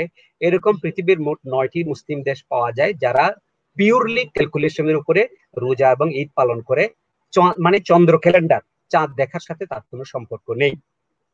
এবং এই সব দেশের কিছু ফলোয়ার আছে, যেমন তুরস্কের ফলোয়ার আছে ইউরোপিয়ান মুসলিম ইউরোপের দেশগুলো, খ্রিস্টান দেশগুলো যেখানে মুসলিমরা আছে, অর্থাৎ তুরস্কের যারা আছে প্রবাসী, তারা তুরস্ককে ফলো করে। সুতরাং তারা ক্যালকুলেশনের উপর নির্ভর করে, চাঁদ দেখা না দেখার কোনো সম্পর্ক নেই। এটা একটা বিষয়। এটারও দলিল আছে, এটারও যুক্তি আছে। দলিলটা কি? দলিল হচ্ছে রাসূল সাল্লাল্লাহু আলাইহি ওয়াসাল্লামের একটা হাদিস। রাসূল সাল্লাল্লাহু আলাইহি ওয়াসাল্লাম বলেছেন, নাহ ইন্না উম্মা উম্মিয়া লা নাহসুব, যে যেখানে চাঁদ দেখতে উনি বলেছেন যে তোমরা চাঁদ দেখে রোজা রাখো, চাঁদ দেখে রোজা ভাঙো। এর কারণ হচ্ছে, যুক্তিটা কি, আমরা উম্মি জাতি, আমরা হিসাব জানি না। এই হিসাব মানে হচ্ছে 3 এবং 7-এ 10 হওয়ার হিসাব নয়। এই হিসাব মানে হচ্ছে হিসাব তাসয়ির আল মানাজিল, হিসাব মানাজিলুল কমর, চাঁদের যে কক্ষপথ, চাঁদের যে চন্দ্রকলার হিসাব, সেটা আরবরা জানতো না, বা আরবদের মধ্যে খুব কম মানুষই জানতো। এই কারণে রাসূল সাল্লাল্লাহু আলাইহি ওয়াসাল্লাম বলছেন যে এই হিসাবের ঝামেলায় গেলে আমাদের জন্য কঠিন হবে, আমাদের জন্য সহজ হচ্ছে আমরা নতুন চাঁদ দেখে রোজা রাখবো, নতুন চাঁদ দেখে রোজা ভাঙবো। এই জন্য একদল আধুনিক মডার্ন যুগের একদল আলেম, বিশেষ করে মিশরের আল্লামা আহমদ শাকের অত্যন্ত জোরালো ভাবে বলেছেন যে চাঁদ দেখে রোজা রাখার আদেশটি ছিল মা'লুলুন বিইল্লাহ, একটি কারণের সাথে সংশ্লিষ্ট, একটি কারণ দ্বারা সংশ্লিষ্ট। সেটি হচ্ছে অধিকাংশ মানুষের চন্দ্রকলার হিসাব না জানা। বর্তমানে এই কারণটি বিদূরিত হয়েছে। বর্তমানে প্রতিটা দেশে, বাংলাদেশে আবহাওয়াবিদ আছে, জ্যোতির্বিজ্ঞানী আছে, আরব বিশ্বে আছে জ্যোতির্বিজ্ঞানী, প্রতিটা দেশে উপযুক্ত সংখ্যক জ্যোতির্বিজ্ঞানীগণ আছেন যারা সাধারণ মানুষকে এই বিষয়টি পানির মতো তরল করে বোঝাতে পারবেন যে 50 বছর পরের চাঁদের উদয়ের হিসাব আমরা পূর্বে দিতে পারবো, নিখুঁত ভাবে হবে। যেমন আমরা বলি সূর্যোদয়ের নিখুঁত হিসাব, সূর্যাস্তের নিখুঁত হিসাব। এই জন্য উনি মনে করেন যে এখন সেই নির্দেশটি যে আর সেটি পালন করে যে রোজা এবং ঈদ পালন করতে হবে এটা আবশ্যক নয়। সেক্ষেত্রে তার বিকল্প হিসেবে আমরা চাঁদের হিসাবের উপর নির্ভর করতে পারি, অর্থাৎ প্রি ক্যালকুলেটেড ক্যালেন্ডারের উপর নির্ভর করতে পারি। এই বিষয়টি যে শুধু আধুনিক আলেমগণ বলছেন এমন নয়। চাঁদের একটা প্রি ক্যালকুলেটেড ক্যালেন্ডারের উপর নির্ভর করে চাঁদ এবং ঈদ এবং রোজা পালন করা, সেটি প্রাচীন কালেরও কিছু আলেম বলেছেন, প্রাচীন আলেম। যেমন আবুল আব্বাস ইবনে সুরাইজ, ইনি শাফি মাযহাবের। মুতাররফ বিন আব্দুল্লাহ, ইনি একজন তাবী। মুহাদ্দিসিনদের মধ্যে ইবনে কুতাইবা, আর যিনি আল আজহারের, যার আহমদ শাকিরের কথা বললাম, মুস্তাফা আল মারাগি আল আজহারের, তারা বলেছেন যে এটা সম্ভব, যে আমরা, এমনকি মুস্তাফা আল মারাগি বলেছেন যদি সাক্ষ্য দেয় একজন সাক্ষী যে চাঁদের উদয় হয়েছে, আর যদি ক্যালকুলেশন বলে উদয় হওয়া সম্ভব নয়, তাহলে ওই সাক্ষীর সাক্ষ্য গ্রহণ করা যাবে না। কারণ হতে পারে তিনি কোনো হালকা কোনো মেঘের ধূলিকণাকে তিনি চাঁদ মনে করেছেন। এটি উনি খুব জোরালো ভাবে বলেছেন। তাহলে প্রাচীন ইমামদের মধ্যে অনেকে আছেন যারা মনে করতেন ক্যালকুলেশনের ভিত্তিতে আমরা ঈদ এবং রোজা করতে পারি, চাঁদ দেখার প্রয়োজন নেই। যেমনি ভাবে আমরা এখন সূর্য ঢলে পড়লো কিনা তার জন্য আকাশের দিকে তাকাই না, ঘড়ির উপর নির্ভর করি, যেমনি ভাবে আমরা ইফতারির জন্য সূর্যাস্তের আমরা অপেক্ষা করি না, সূর্য নিজে পাহাড়ের উপর উঠে সূর্যাস্ত গেল কিনা এটা দেখি না, আমরা ঘড়ি নিখুঁত ভাবে যেহেতু সূর্যাস্তের পূর্বাভাস দেয় এই জন্য আমরা ঘড়ির উপর নির্ভর করি, তেমনি ভাবে বর্তমান সময়ের চন্দ্র ক্যালেন্ডারও আমাদেরকে পূর্বাভাস দেয়। এটা একটা অভিমত। আমি বলছি না যে বাংলাদেশে আমরা এই অভিমতটি প্রয়োগ করি, কারণ বাংলাদেশ তো স্ট্রিক্টলি স্থানীয় চন্দ্র দর্শনের উপর নির্ভর করে। দ্বিতীয় যে বিষয়টি আছে, যারা বৈশ্বিক চন্দ্র দর্শন আর রুইয়া আল আলামিয়া ইউনিভার্সাল সাইটিং ফলো করে কিংবা কোনো একটি দেশকে অনুসরণ করে, তার মধ্যে গালফের দেশগুলি আছে কিংবা আফ্রিকারও বেশ কিছু দেশ আছে যারা সৌদিকে ফলো করে। যেহেতু সৌদি আরব গালফের প্রধান দেশ এবং বড় দেশ, সুতরাং সৌদি আরবে যদি দেখা যায় ইউএই, কাতার, ওমান, ইয়েমেন এবং আফ্রিকারও বেশ কিছু দেশ তারা সৌদি আরবের চাঁদ দেখাকে ফলো করে। আমরা বলতে পারি এই দেশগুলো আর রুইয়া আল আলমিয়া বা ইউনিভার্সাল সাইটিং কে ফলো করে। তারা ক্যালকুলেশনে যায় না, কিন্তু তারা মনে করে যে পৃথিবীর কোনো না কোনো জায়গায় যদি চাঁদ দেখা যায় এবং সেই সংবাদ যদি আমরা পাই, তাহলে আমরা ঈদ এবং রোজা পালন করতে পারি।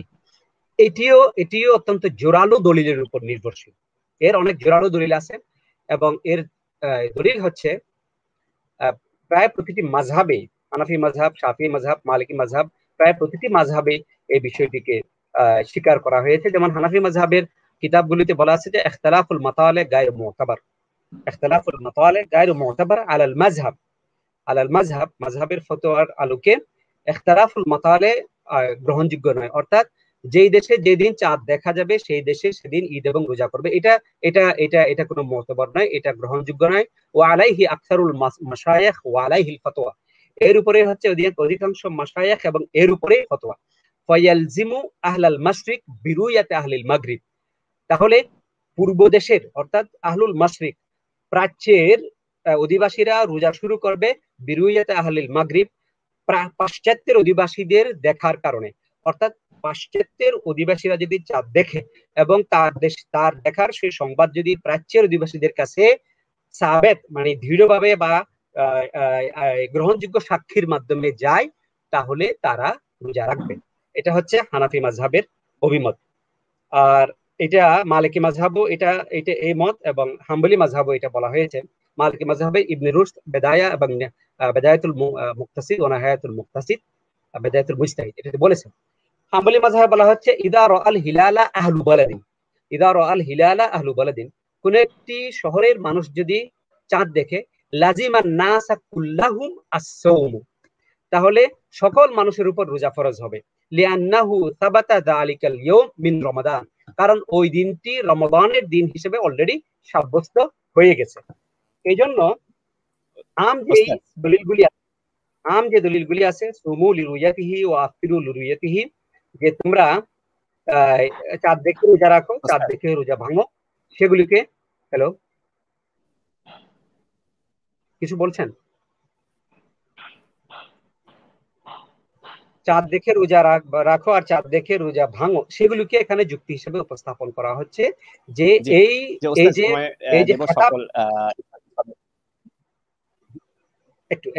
এই যে খেতাবটা, সেই খেতাবটি কোন একটি নির্দিষ্ট শহরের জন্য নয়।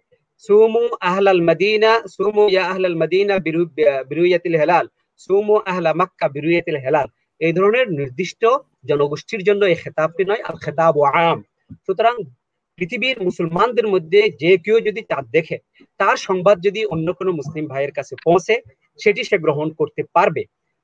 যেমনি ভাবে বাংলাদেশের কোন এক ভাইয়ের চাঁদ দেখা আমি গ্রহণ করি, আমি তো বহু বছর ধরে চাঁদ দেখি না, কিন্তু আমার বাংলাদেশের কোন এক ভাইয়ের চাঁদ দেখা আমি গ্রহণ করি। সুতরাং আমার ভারতীয় মুসলিম ভাই, পাকিস্তানি মুসলিম ভাই, আফগানি মুসলিম ভাই, যে কারো এই চাঁদ দেখার সংবাদ যদি সঠিকভাবে আমার কাছে আসে, তাহলে আমি সেটি গ্রহণ করতে পারবো। এই হচ্ছে দ্বিতীয় পন্থা। 3 নম্বর পন্থা হচ্ছে, আমি এটা বলে শেষ করছি, যারা স্থানীয় চাঁদ দেখার উপর নির্ভর করে, কেবল স্থানীয় চাঁদ দেখা, একদম নিজেদেরকে দেখতে হবে, সেটি হলো বাংলাদেশ। এর সাথে আরো কয়েকটি দেশ থাকতে পারে। তো বাংলাদেশে আমরা নিজেদের দেশে চাঁদ দেখি এবং আমরা খালি চোখে চাঁদ দেখি। এই দুইটা কারণে আমরা পিছিয়ে আছি। আমি সুনির্দিষ্টভাবে বলছি, সুনির্দিষ্টভাবে গত বছর বা তার আগের বছর, আমার এক্স্যাক্টলি মনে নেই, বাংলাদেশের পূর্ব দিকের দেশ ইন্দোনেশিয়া, মালয়েশিয়া, ক্যালকুলেশন করে নাই, ক্যালকুলেশন বাদ, বাংলাদেশের পূর্ব দিকের দেশ আসাম, বাংলাদেশের পূর্ব দিকে বার্মা খালি চোখে চাঁদ দেখছে। আমি সংবাদ দিয়েছি ব্যক্তিগতভাবে, বাংলাদেশে মেঘ ছিল, চাঁদ দেখে নাই। আর ভারতে কলকাতায় চাঁদ দেখা গেছে, দিল্লিতে চাঁদ দেখা গেছে। বাংলাদেশের পূর্বেও খালি চোখে চাঁদ দেখছে, পশ্চিমেও খালি চোখে চাঁদ দেখছে, তারা রোজা রাখছে। আমরা খালি চোখে দেখি নাই, তাই রোজা রাখিনি। একটি গাড়ি যদি চট্টগ্রাম থেকে রওনা করে এবং ঢাকায় এসে পৌঁছে, কুমিল্লার মানুষ যদি ওই গাড়িকে না দেখে, তার অর্থ এই নয় যে এটি কুমিল্লা পার হয়ে আসে নাই। আমাদের পূর্বে যেহেতু খালি চোখে চাঁদ দেখছে, আমাদের পশ্চিমও দেখছে, আমাদের খালি চোখে চাঁদ দেখাটা ইম্পর্টেন্ট না। দেশের ভৌগোলিক বিভাজনটা আমরা করেছি। বাংলাদেশ যদি আগামী বছর 2 ভাগে ভাগ হয়, তাহলে পশ্চিমের লোকেরা যদি চাঁদ দেখে পূর্বের লোকেরা কি রোজা রাখবে না? এই জন্য আমরা যদি ক্যালকুলেশন গ্রহণ নাও করতে পারি, আমরা অতি অবশ্যই ইউনিভার্সাল সাইটিং, বৈশ্বিক চন্দ্র দর্শনের ফর্মুলা গ্রহণ করতে পারি। দ্বিতীয় যে বিষয়টি আমি খুব জোরালোভাবে বলবো, সেটা হলো আমরা যদি খালি চোখে চাঁদ দেখার সাথে আবহাওয়াবিদদেরকে সমন্বয় করি, জ্যোতির্বিজ্ঞানীদেরকে চন্দ্র কমিটিতে রাখি, এবং কিছুটা আমরা যদি টেলিস্কোপের সহায়তা গ্রহণ করি, তাহলে আমাদের সাথে পৃথিবীর অন্যান্য দেশের ব্যবধান অনেক কমে যাবে। আমরা নিজেরাই চাঁদ দেখলাম আমরা যদি যন্ত্রের সাহায্য নেই। শাইখ বিন বাজ এটা খুব সুন্দর করে বলেছেন, আগেকার মানুষ মাটিতে দাঁড়িয়ে চাঁদ দেখতো, এখন মানুষ তো 30 তলা বিল্ডিং এর উপরে উঠে চাঁদ দেখে। তো নিশ্চিতভাবে যারা সমতল ভূমিতে যে চাঁদ দেখা যায় না, 30 তলা বিল্ডিং থেকে সেই চাঁদটি দেখা যায়। এই ধরনের একটি যান্ত্রিক সুবিধা হলো টেলিস্কোপ। যে চাঁদ নাই, টেলিস্কোপ আপনাকে সেই চাঁদ বানায় দেখাবে না, আপনার আকাশে চাঁদ থাকলেই টেলিস্কোপ দেখাবে। আমরা পৃথিবীর আকাশকে ময়লা যুক্ত করার কারণে 100 বা 200 বছর আগে যে আকারের চাঁদ খালি চোখে আমরা দেখতে পারতাম, বর্তমানে সেই আকারের চাঁদ আমরা খালি চোখে দেখতে পারি না। তাহলে একদিকে পরিবেশ দূষণের মাধ্যমে আমরা আকাশটাকে ময়লা করছি যেন আমরা চাঁদ দেখতে না পারি, আবার চাঁদ দেখার জন্য আমরা কোনো যন্ত্রেরও সুবিধা নিচ্ছি না, ফলে আমাদের সাথে গোলমালটা বেড়ে যাচ্ছে। আমি বলতেছি যে আমরা বৈশ্বিক চন্দ্র দর্শনও না যাই বাংলাদেশের জন্য, আমরা ক্যালকুলেশনও গ্রহণ না করে আমরা চাঁদ দেখবই, আমরা নিজেরাই চাঁদ দেখবো। চাঁদ দেখাটা একটু বিশুদ্ধ করেন, চাঁদ দেখার মধ্যে একটু প্রযুক্তির সহায়তা গ্রহণ করলে তো শরিয়ার কোনো বাধা নেই। আমরা 30 তলা বিল্ডিং এর ছাদে উঠে যদি চাঁদ দেখতে পারি, আমরা চাঁদের জন্য টেলিস্কোপ ব্যবহার করতে পারি। টেলিস্কোপ কোনো ভৌতিক জিনিসকে চাঁদ বানাবে না, চাঁদকে চাঁদ হিসেবে আপনার সামনে উপস্থাপন করবে। অন্তত এতটুকু যদি আমরা অগ্রসর হই, তাহলে পৃথিবীর বিভিন্ন দেশের সাথে যা আমাদের অনিবার্য ব্যবধান, আমাদের পূর্বেরও একদিন পরে, পশ্চিমেরও একদিন পরে, এই যে একটা প্রশ্ন আমাদের সবার সামনে উত্থাপিত হয়, সেই জিনিসটা দূর হবে। তাহলে আপনারা যে হাদিসে বলেন সকল হাদিসও আমাদের মানা হবে। তো এইভাবে যদি আমরা একটা পর্যায়ে আসতে পারি, আমাদের গ্রহণযোগ্যতার একটা পর্যায়ে আসতে পারি, তাহলে হইতে পারে আমরা হয়তো আস্তে আস্তে এমন একটা পর্যায়ে যাব যখন আমরা হয়তো ইউনিভার্সাল সাইটিং কিংবা আমরা ক্যালকুলেশন গ্রহণ করতে পারি।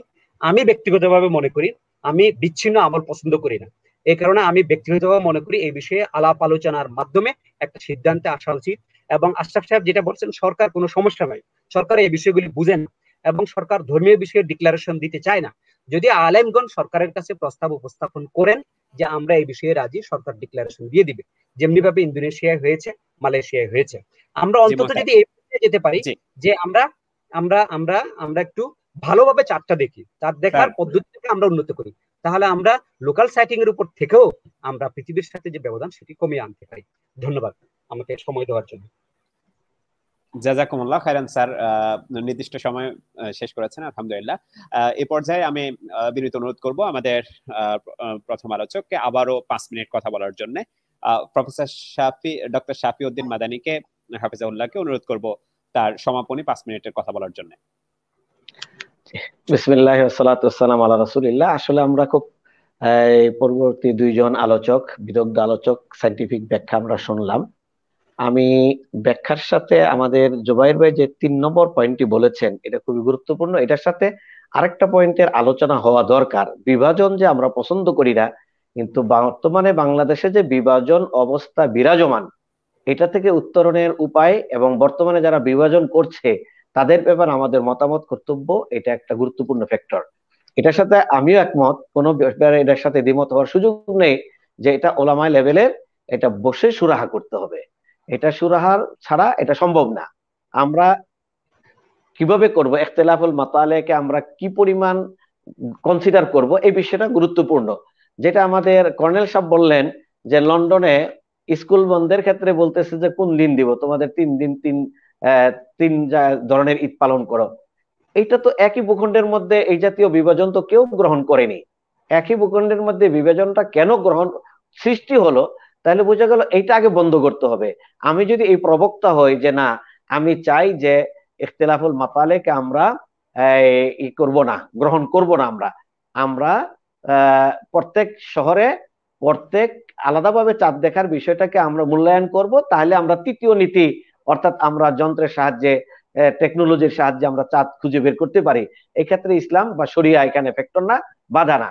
শুধু ওই প্রথম ক্ষেত্রে যেটা হিসাব, মাওয়াকিত, এই ক্ষেত্রটা নিয়ে যে সমস্ত আমল আল্লাহ রাসূলের যুগে ছিল, তাবিঈন সাহাবাদের যুগে ছিল, তাবেঈদের যুগে ছিল, তাবেঈদের যুগে ছিল, পরবর্তীদের যুগে ছিল, ওই বিষয়টা নিয়ে কিছুটা দ্বিমত আসতে পারে। কিন্তু ওই দ্বিমতের কারণে বর্তমানে আমি বুঝলাম যে আমি ক্যালেন্ডারের আলোকে আজকে চাঁদ উঠে গেছে, অতএব আজকে চলো আমরা মিশে 20-50 জন, 100 জন, 1000-2000 মিলে ঈদের নামাজ পড়ে ফেললাম। এটা তো পারমিটেড না, এটা ইসলামী শরিয়া অনুমোদন দেয় না আমাদেরকে। আমরা লা নাজালু নাসুমু হাত্তা নুকমিলা আও নারা, অর্থাৎ লা নাজালু নাসুমু আও নুফতির হাত্তা ইয়াত্তাহিদাল উম্মাহ আলা ইত্তেফাক। উম্মাহ একটা প্ল্যাটফর্মে যাওয়া পর্যন্ত আমরা অবশ্যই আমাদের উম্মার বর্তমান সিদ্ধান্ত যেটা সেটা আমাদের মেনে চলতে হবে। এই ব্যাপারে কারো কোনো দ্বিমত থাকার কথা না, কারণ উম্মার মধ্যে ইফতিরাক এটা তো কোনো অবস্থাতেই গ্রহণযোগ্য না। উম্মা এমনি যেভাবে দ্বিধা বিভক্ত, 1। 2 নম্বর হলো এই ক্ষেত্রে কিন্তু এই যেটা আমরা বলছি যে ভূখণ্ডের ভিন্নতা, এখানে কিন্তু প্রশাসনের ভিন্নতা একটা ফ্যাক্টর হয়ে দাঁড়িয়েছে। অতএব প্রশাসন এখানে ওলামারা যাকেই জিজ্ঞাসা করা হয় সবাই কিন্তু এই ক্ষেত্রে এই প্রশ্নটারই উত্তর দিয়ে থাকেন যে আমরা প্রশাসনিকভাবে যদি এক হতে পারি, অর্থাৎ আবারও যদি খিলাফত কায়েম হয়, সমস্ত মুসলিম রাষ্ট্রগুলো যদি একই প্রশাসনের অধীনে পরিচালিত হয়, তাহলে এটার ক্ষেত্রে আমরা সহযোগিতা নিতে পারি। আমরা সেক্ষেত্রে যদিও আমরা বলি যে আল্লাহ রাসূল সাল্লাল্লাহু আলাইহি সাল্লাম তো ওহীর মাধ্যমে জানতে পারতেন যে চাঁদ কবে উঠলো, কারণ আল্লাহ রাসূল তো আকাশের দিকে তাহবিলে কিবলার জন্য অপেক্ষা করেছেন যে জিবরাইল কখন আসবে, আমাকে খবর দিবে, কিবলা পরিবর্তন হবে, আমি বাইতুল মাকদেস থেকে হারামের দিকে মক্কার দিকে ফিরে আমি সালাত আদায় করব। এটার জন্য তিনি তাহবিলে কিবলার অপেক্ষা করেছেন, কিন্তু চাঁদ দেখার জন্য তাহবিলে কিবলার তিনি অপেক্ষা করেননি। এটা উম্মার ইজতিহাদের উপর অথবা উম্মার জন্য এটা একাধিক অপশনের উপর তিনি এটা ছেড়ে দিয়েছেন। এটা একটা দিক। আরেকটা দিক হলো আমরা কিন্তু এটা সারা বিশ্ব একসাথে ঈদ করতে পারবে এমন একটা মানে ফর্মুলা আমাদের সামনে উপস্থাপন দরকার। যে আমরা যদি বলি যে বাংলাদেশে সৌদি আরবকে ফলো করলে 3 ঘন্টার ডিফারেন্স হয়, কিন্তু এমনও তো দেশ আছে সৌদি আরবকে ফলো করলে তার 22 ঘন্টা ডিফারেন্স হতে পারে। তাহলে ওই ডিফারেন্স ওয়ালা দেশদের ফলো করার পদ্ধতি কি হতে পারে, এটারও একটা আমাদের প্র্যাকটিক্যাল চিত্র আমাদের সামনে তুলে ধরা অত্যন্ত জরুরি। আমরা এটাও জানি যে ঈদের সালাত কিন্তু 6 ঘন্টা তার সময় থাকে, অর্থাৎ জাওয়ালের পরে ঈদের সালাত আদায়ের আর সময় থাকে না। তাহলে এখানে যদি ব্যবধানটা অনেক বেশি বেড়ে যায়, তাহলে এখানে আরেকটা জিনিস আমরা বলতে পারি যে আমি অস্ট্রেলিয়ার মানুষ সেহরি খেয়ে ঘুমালো, এখন 2টার পরে সৌদি আরবে 7টা বাজবে, 7টার পরে 3 ঘন্টা পরে তাদের খবর যাবে, তাহলে তার তো ইতিমধ্যে পরের দিন শুরু হয়ে গেল, অর্থাৎ রোজা শুরু হয়ে গেল। এখানে কিছু জটিলতা আছে। অর্থাৎ আমরা বলতে পারি যে এই ক্ষেত্রে ইমাম আবু হানিফা যেটা বলেছেন যে ইখতিলাফুল মাতালে মতলাকান গ্রহণযোগ্য না, এটা গ্রহণযোগ্য হলো কাছাকাছি যারা আছে তাদের জন্য গ্রহণযোগ্য, ইখতিলাফুল মাতালে ব্যাপকভাবে এটা গ্রহণযোগ্য না। এই ক্ষেত্রে ইমাম ইবনে তাইমিয়াও বলেছেন যে ইখতিলাফুল মাতালে খোরাসান এবং স্পেন এই 2টা দেশের মধ্যে আমরা ইখতিলাফুল মাতালেকে সমন্বয় আমরা করতে পারবো না। তাহলে এই ক্ষেত্রে আবার এই সমন্বয়টা আমাদের করতে হবে যে রাষ্ট্র, যদিও আমরা মনে করি যে রাষ্ট্র নিজ উদ্যোগে কাজ করবে না, কিন্তু রাষ্ট্রের সাথে আমাদের এই বিষয়ে নিজেরা আগে ঐক্যমত পোষণ করে দেশের যে ওলামারা আছে তাদের ঐক্যমতের ভিত্তিতে রাষ্ট্রের সাথে বসলে রাষ্ট্র এটাকে গ্রহণ করবে সাদরে, এক্ষেত্রে কোনো সন্দেহ নেই, রাষ্ট্র গ্রহণ করার জন্য আগ্রহ আছে। আমরা দেখেছি ইতিমধ্যে 1-2 বছর আগে ইসলামী ফাউন্ডেশন এই নিয়ে বৈঠকের আয়োজন করেছে, 2টা জানুয়ারি ফেব্রুয়ারি 2 দিনে 2 ডেটে ওলামাদেরকে আহ্বান করেছিলেন। তো এই ক্ষেত্রে ঐক্যমতের মধ্যে পৌঁছানোর সুযোগ হয়নি। তাহলে সেই ক্ষেত্রে হাদিসগুলো যে আমাদের সামনে আছে, এক্ষেত্রে একটা গুরুত্বপূর্ণ বিষয় হলো আমাদের বর্তমান আধুনিক শিক্ষিত যারা ইসলামী স্কলার তারা কিন্তু হাদিসকে গুরুত্ব দিতে চান না, হাদিসটাকে নামান্তরে যেন তারা পাশ কাটে চলতে চান। হাদিসের মধ্যে জাল আছে, মৌজু আছে, এই বলে সাংঘর্ষিক আছে, আল্লাহ রাসূল লিখতে নিষেধ করেছেন, এই জাতীয় অজুহাত গুলোকে টেনে এনে আমি অনেক বড় বড় মানে যারা বিশেষ করে সায়েন্সের সাথে জড়িত তারা কোরআনের ব্যাপারে কোনো আপত্তি নেই বা তারা দলিল হিসাবে পেশ করেন, উপস্থাপন করেন, চর্চা করে, কিন্তু হাদিসের ক্ষেত্রটা আসলে হাদিসের কথা বলিয়েন না, হাদিস কিন্তু মানে এটা নির্ভরযোগ্য না, হাদিস নির্ভরযোগ্য না, বিশুদ্ধভাবে লেখা হয়নি, চর্চা হয়নি। এই ক্ষেত্রে কিন্তু একটা বড় ধরনের আমাদের ডিফেক্ট রয়ে গেছে। এই জিনিসটা কিন্তু নামান্তরে এই ইখতিলাফুল মাতালেকে মানা না মানার এই ক্ষেত্রটাকে সাইড করে যদি আমরা হাদিসকে আবার না মানার পর্যায়ে নিয়ে যাই, তাহলে এটা আমাদের জন্য একটা বড় ধরনের মানে কি বলে বিপদ ডেকে আনলাম আমরা। ওইটাও কিন্তু আমাদের অ্যাভয়েড করার কোনো সুযোগ নেই। আমাদের বুঝতে হবে যে না, আমরা হাদিসের প্রতি 100% আস্থাভাজন আছি এবং হাদিসকে আমরা কোনো অবস্থাতে এখানে অ্যাভয়েড করতে চাই না। হাদিস কোরআনের আয়াতের ব্যাখ্যাও আমরা ধরতে চাই। অতএব এগুলোকে সামনে রেখে আমাদের এই বিষয়টাকে ব্যাখ্যা আনতে হবে। আর যে কথাটা দিয়ে আমি শুরু করেছিলাম, যে একটা হলো ওস্তাদ গ্রুপিংটা আমাদের মধ্য জি থেকে উঠাই দিতে হবে। আর যেটা দিয়ে শুরু করলাম সেটা হলো সায়েন্স টেকনোলজি, এগুলো ইসলাম পার্শ্ব দলিল হিসাবে গ্রহণ করেছে, মূল দলিল হিসাবে গ্রহণ করেনি। যেটা আল্লামা শাহুল্লাহর কথা দিয়ে আমি শুরু করেছিলাম, তিনি বলেছেন যে আল কোরআন ইয়াতাহাদ্দাসু আনিল উলুমিল খামসা, একটা হলো তাওহীদ আর একটা হলো কোরআন আহকাম। এই দুইটাকে প্রতিষ্ঠিত করার জন্য কোরআন দিয়েছে ইলমুত তাজকির বিআলা ইল্লাহ, ইলমুত তাজকির বিআইয়ামিল্লাহ, ইলমুত তাজকির বিল মাউতি ওয়া মা বা'দা। ওই তিনটা হলো এই দুইটাকে মানার জন্য। অতএব আমাদের ওই দুইটাকে মানার জন্য ওইটাকে না রেখে যদি এখন ইলমুত তাজকির বিআলা ইল্লাহ, আল্লাহর বড় নিয়ামত টেকনোলজি অথবা সায়েন্স, অথবা ওইটাকে যদি আমরা একেবারে ইমাম হিসাবে সামনে নিয়ে যাই, কোরআনকে তার সাইডে নিয়ে যাই, তাহলে এটা হবে উম্মার জন্য আরেকটা বড় ভ্রান্তিকে আমরা ডেকে আনলাম। এগুলোকে সামনে রেখে বিবেচনা করে আমাদের বাকিগুলো, যেটা বিন বাজ বলেছেন, বিন বাজও কিন্তু এটা বলেছেন যে এটা না হলে যে মুসলিম বিশ্বের ক্ষতি হয়ে যাবে এমন না। এই সেম ইবনে তাইমিয়াও এটা বলেছেন যে ইখতিলাফুল মাতালে ব্যাপকভাবে গ্রহণযোগ্য, এটাও কিন্তু না। তাহলে সবগুলোকে সমন্বয় করে আজকে যদি আমরা বিশেষ করে বাংলাদেশে যে আজকে 2 দিন ঈদ হচ্ছে, সিয়াম হচ্ছে, এটাকে আগে রোধ করতে হবে, কারণ এটা উম্মার জন্য বিভাজন। এই বিভাজন কোন অবস্থাতেই কাম্য না। এটা যতক্ষণ না আমার মত আমি মানুষকে আলোচনা করে দলিলের ভিত্তিতে আমি মানুষকে বুঝাইতে সক্ষম না হব, ততক্ষণ কিন্তু প্রতিষ্ঠিত বিধানটাকে আমাকে অনুসরণ করতে হবে। এটা অত্যন্ত গুরুত্বপূর্ণ এবং জরুরি। ধন্যবাদ। আসসালামু আলাইকুম।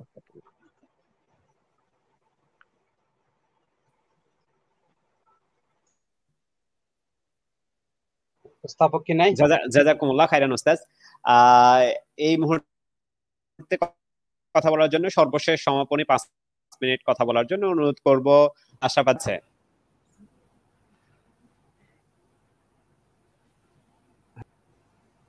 জি, কথা শোনা যাচ্ছে কি? আপনার কথাটা কি, আপনি কি আমাকে বলার জন্য বলছেন?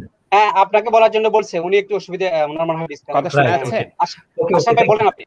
জি, থ্যাংক ইউ। আমার কাছে খুব ভালো লাগলো, এবং আমি তো দেখছি যে মৌলানা সূত্রপাত করেছেন উনি জ্ঞান গভীর ইয়ে দিয়ে, তারপর কিন্তু ওনার যে অ্যাটিটিউডটা দেখলাম লাস্ট পর্যন্ত, সেটা হচ্ছে মানে বিভেদ করা নয় এটাকে, আর আসলে আমরা একটা গ্রহণযোগ্য জিনিস নিয়ে সামান্য একটা সমস্যা আছে সমাধান করা, এই চাঁদ দেখার সমস্যার সমাধান যদি করতে না পারে দুনিয়ায়, বাকি জিনিসের সমাধান কিভাবে করবো? There are so many things in life, এতে কিছু আসা যায় না। যেমন মনে করেন এই 3 দিন ধরে ঈদ করতেছি, 2 দিন ধরে ঈদ করতেছি, আজকে বহু বছর ধরে, তো কি হলো? কিছু হচ্ছে না, শেষ, চলে যাচ্ছে। এই জন্য আমি এখন দেখতে পাচ্ছি এটা, এবং আমার খুব প্রিয়বাচন ছোট ভাই ইসান সাহেব খুব সুন্দর করে বলেছেন, ঢাকা বিশ্ববিদ্যালয়ের অধ্যাপক, সো খুব অনেকগুলো রেফারেন্স দিয়ে বলেছেন। আমি আপনাদেরকে আমার একটু একটা বলি। অ্যাকচুয়ালি ব্যাপারটা ছিল, আমি এই ব্যাপারে কিন্তু আসলে খুব কঠিন ছিলাম। আমি অনেক বছর আগে ডক্টর শমশের আলীর একটা বক্তব্য যখন শুনলাম টিভিতে, যে সারা বিশ্বে একদিনে ঈদ হবে, আমি বললাম কি স্যারের মাথা খারাপ হয়ে গেল নাকি, স্যার কি বলে এগুলো? আমি একদম সোজা কথা, এটা একটা বিপক্ষে। তো যে কোনো জিনিস আমি নিলে টেক সিরিয়াসলি। আমি তখন ঢাকা বিশ্ববিদ্যালয়ের ভূগোলের একজন অধ্যাপক, উনি ফুল প্রফেসর, এবং উনি সাংঘাতিক রকম ভাবে, উনি অনেক আলেমের মতো, মানে সাংঘাতিক রকম কোয়ালিফাইড মানুষ শরীয় বিষয়েও। এবং উনি আমাকে বললেন যে শুনেন, পৃথিবীর সব জায়গা থেকে চাঁদ দেখা যাওয়ার কথা না, পৃথিবীর ভূখণ্ডটাই এরকম যে কোনো জায়গা থেকে চাঁদ হয়তো দেখা যাবে না, কিন্তু চাঁদ তো উঠেছে। তা আমি দেখলাম যে তো মুশকিল। তারপর ওই যে লন্ডনে ওই ঘটনাটা আমাকে খুব আঘাত করলো, যে মুসলমানরা এত বিভক্ত, কেউ ফলো করে গুজরাটকে, কেউ ফলো করে সৌদি আরবকে, আর কেউ ফলো করে ওখানে লন্ডনে কখন দেখা গেল 3 দিন। আমার কাছে তখন এটা নিয়ে আমি কিন্তু একটু লেখালেখি শুরু করলাম, পড়াশোনা শুরু করলাম, তারপর লেখালেখি শুরু করলাম। এই যে প্রফেসর জুবায়ের এহসান যেটা বললেন, আমি এই সব বিষয়ে আলাদা আলাদা করে ধরে লিখেছি, এবং এগুলো আসলে ইটস নট শরিয়া, it is basically science, it is basically যুক্তি, ইট ইজ বেসিক্যালি যেটা আমরা সব কিছু দেখতেছি সেটা। সো যেমন চন্দ্রগ্রহণ, সূর্যগ্রহণ, সেগুলো নিয়েও আমাদের ক্যালকুলেশন ভুল দেখালাম।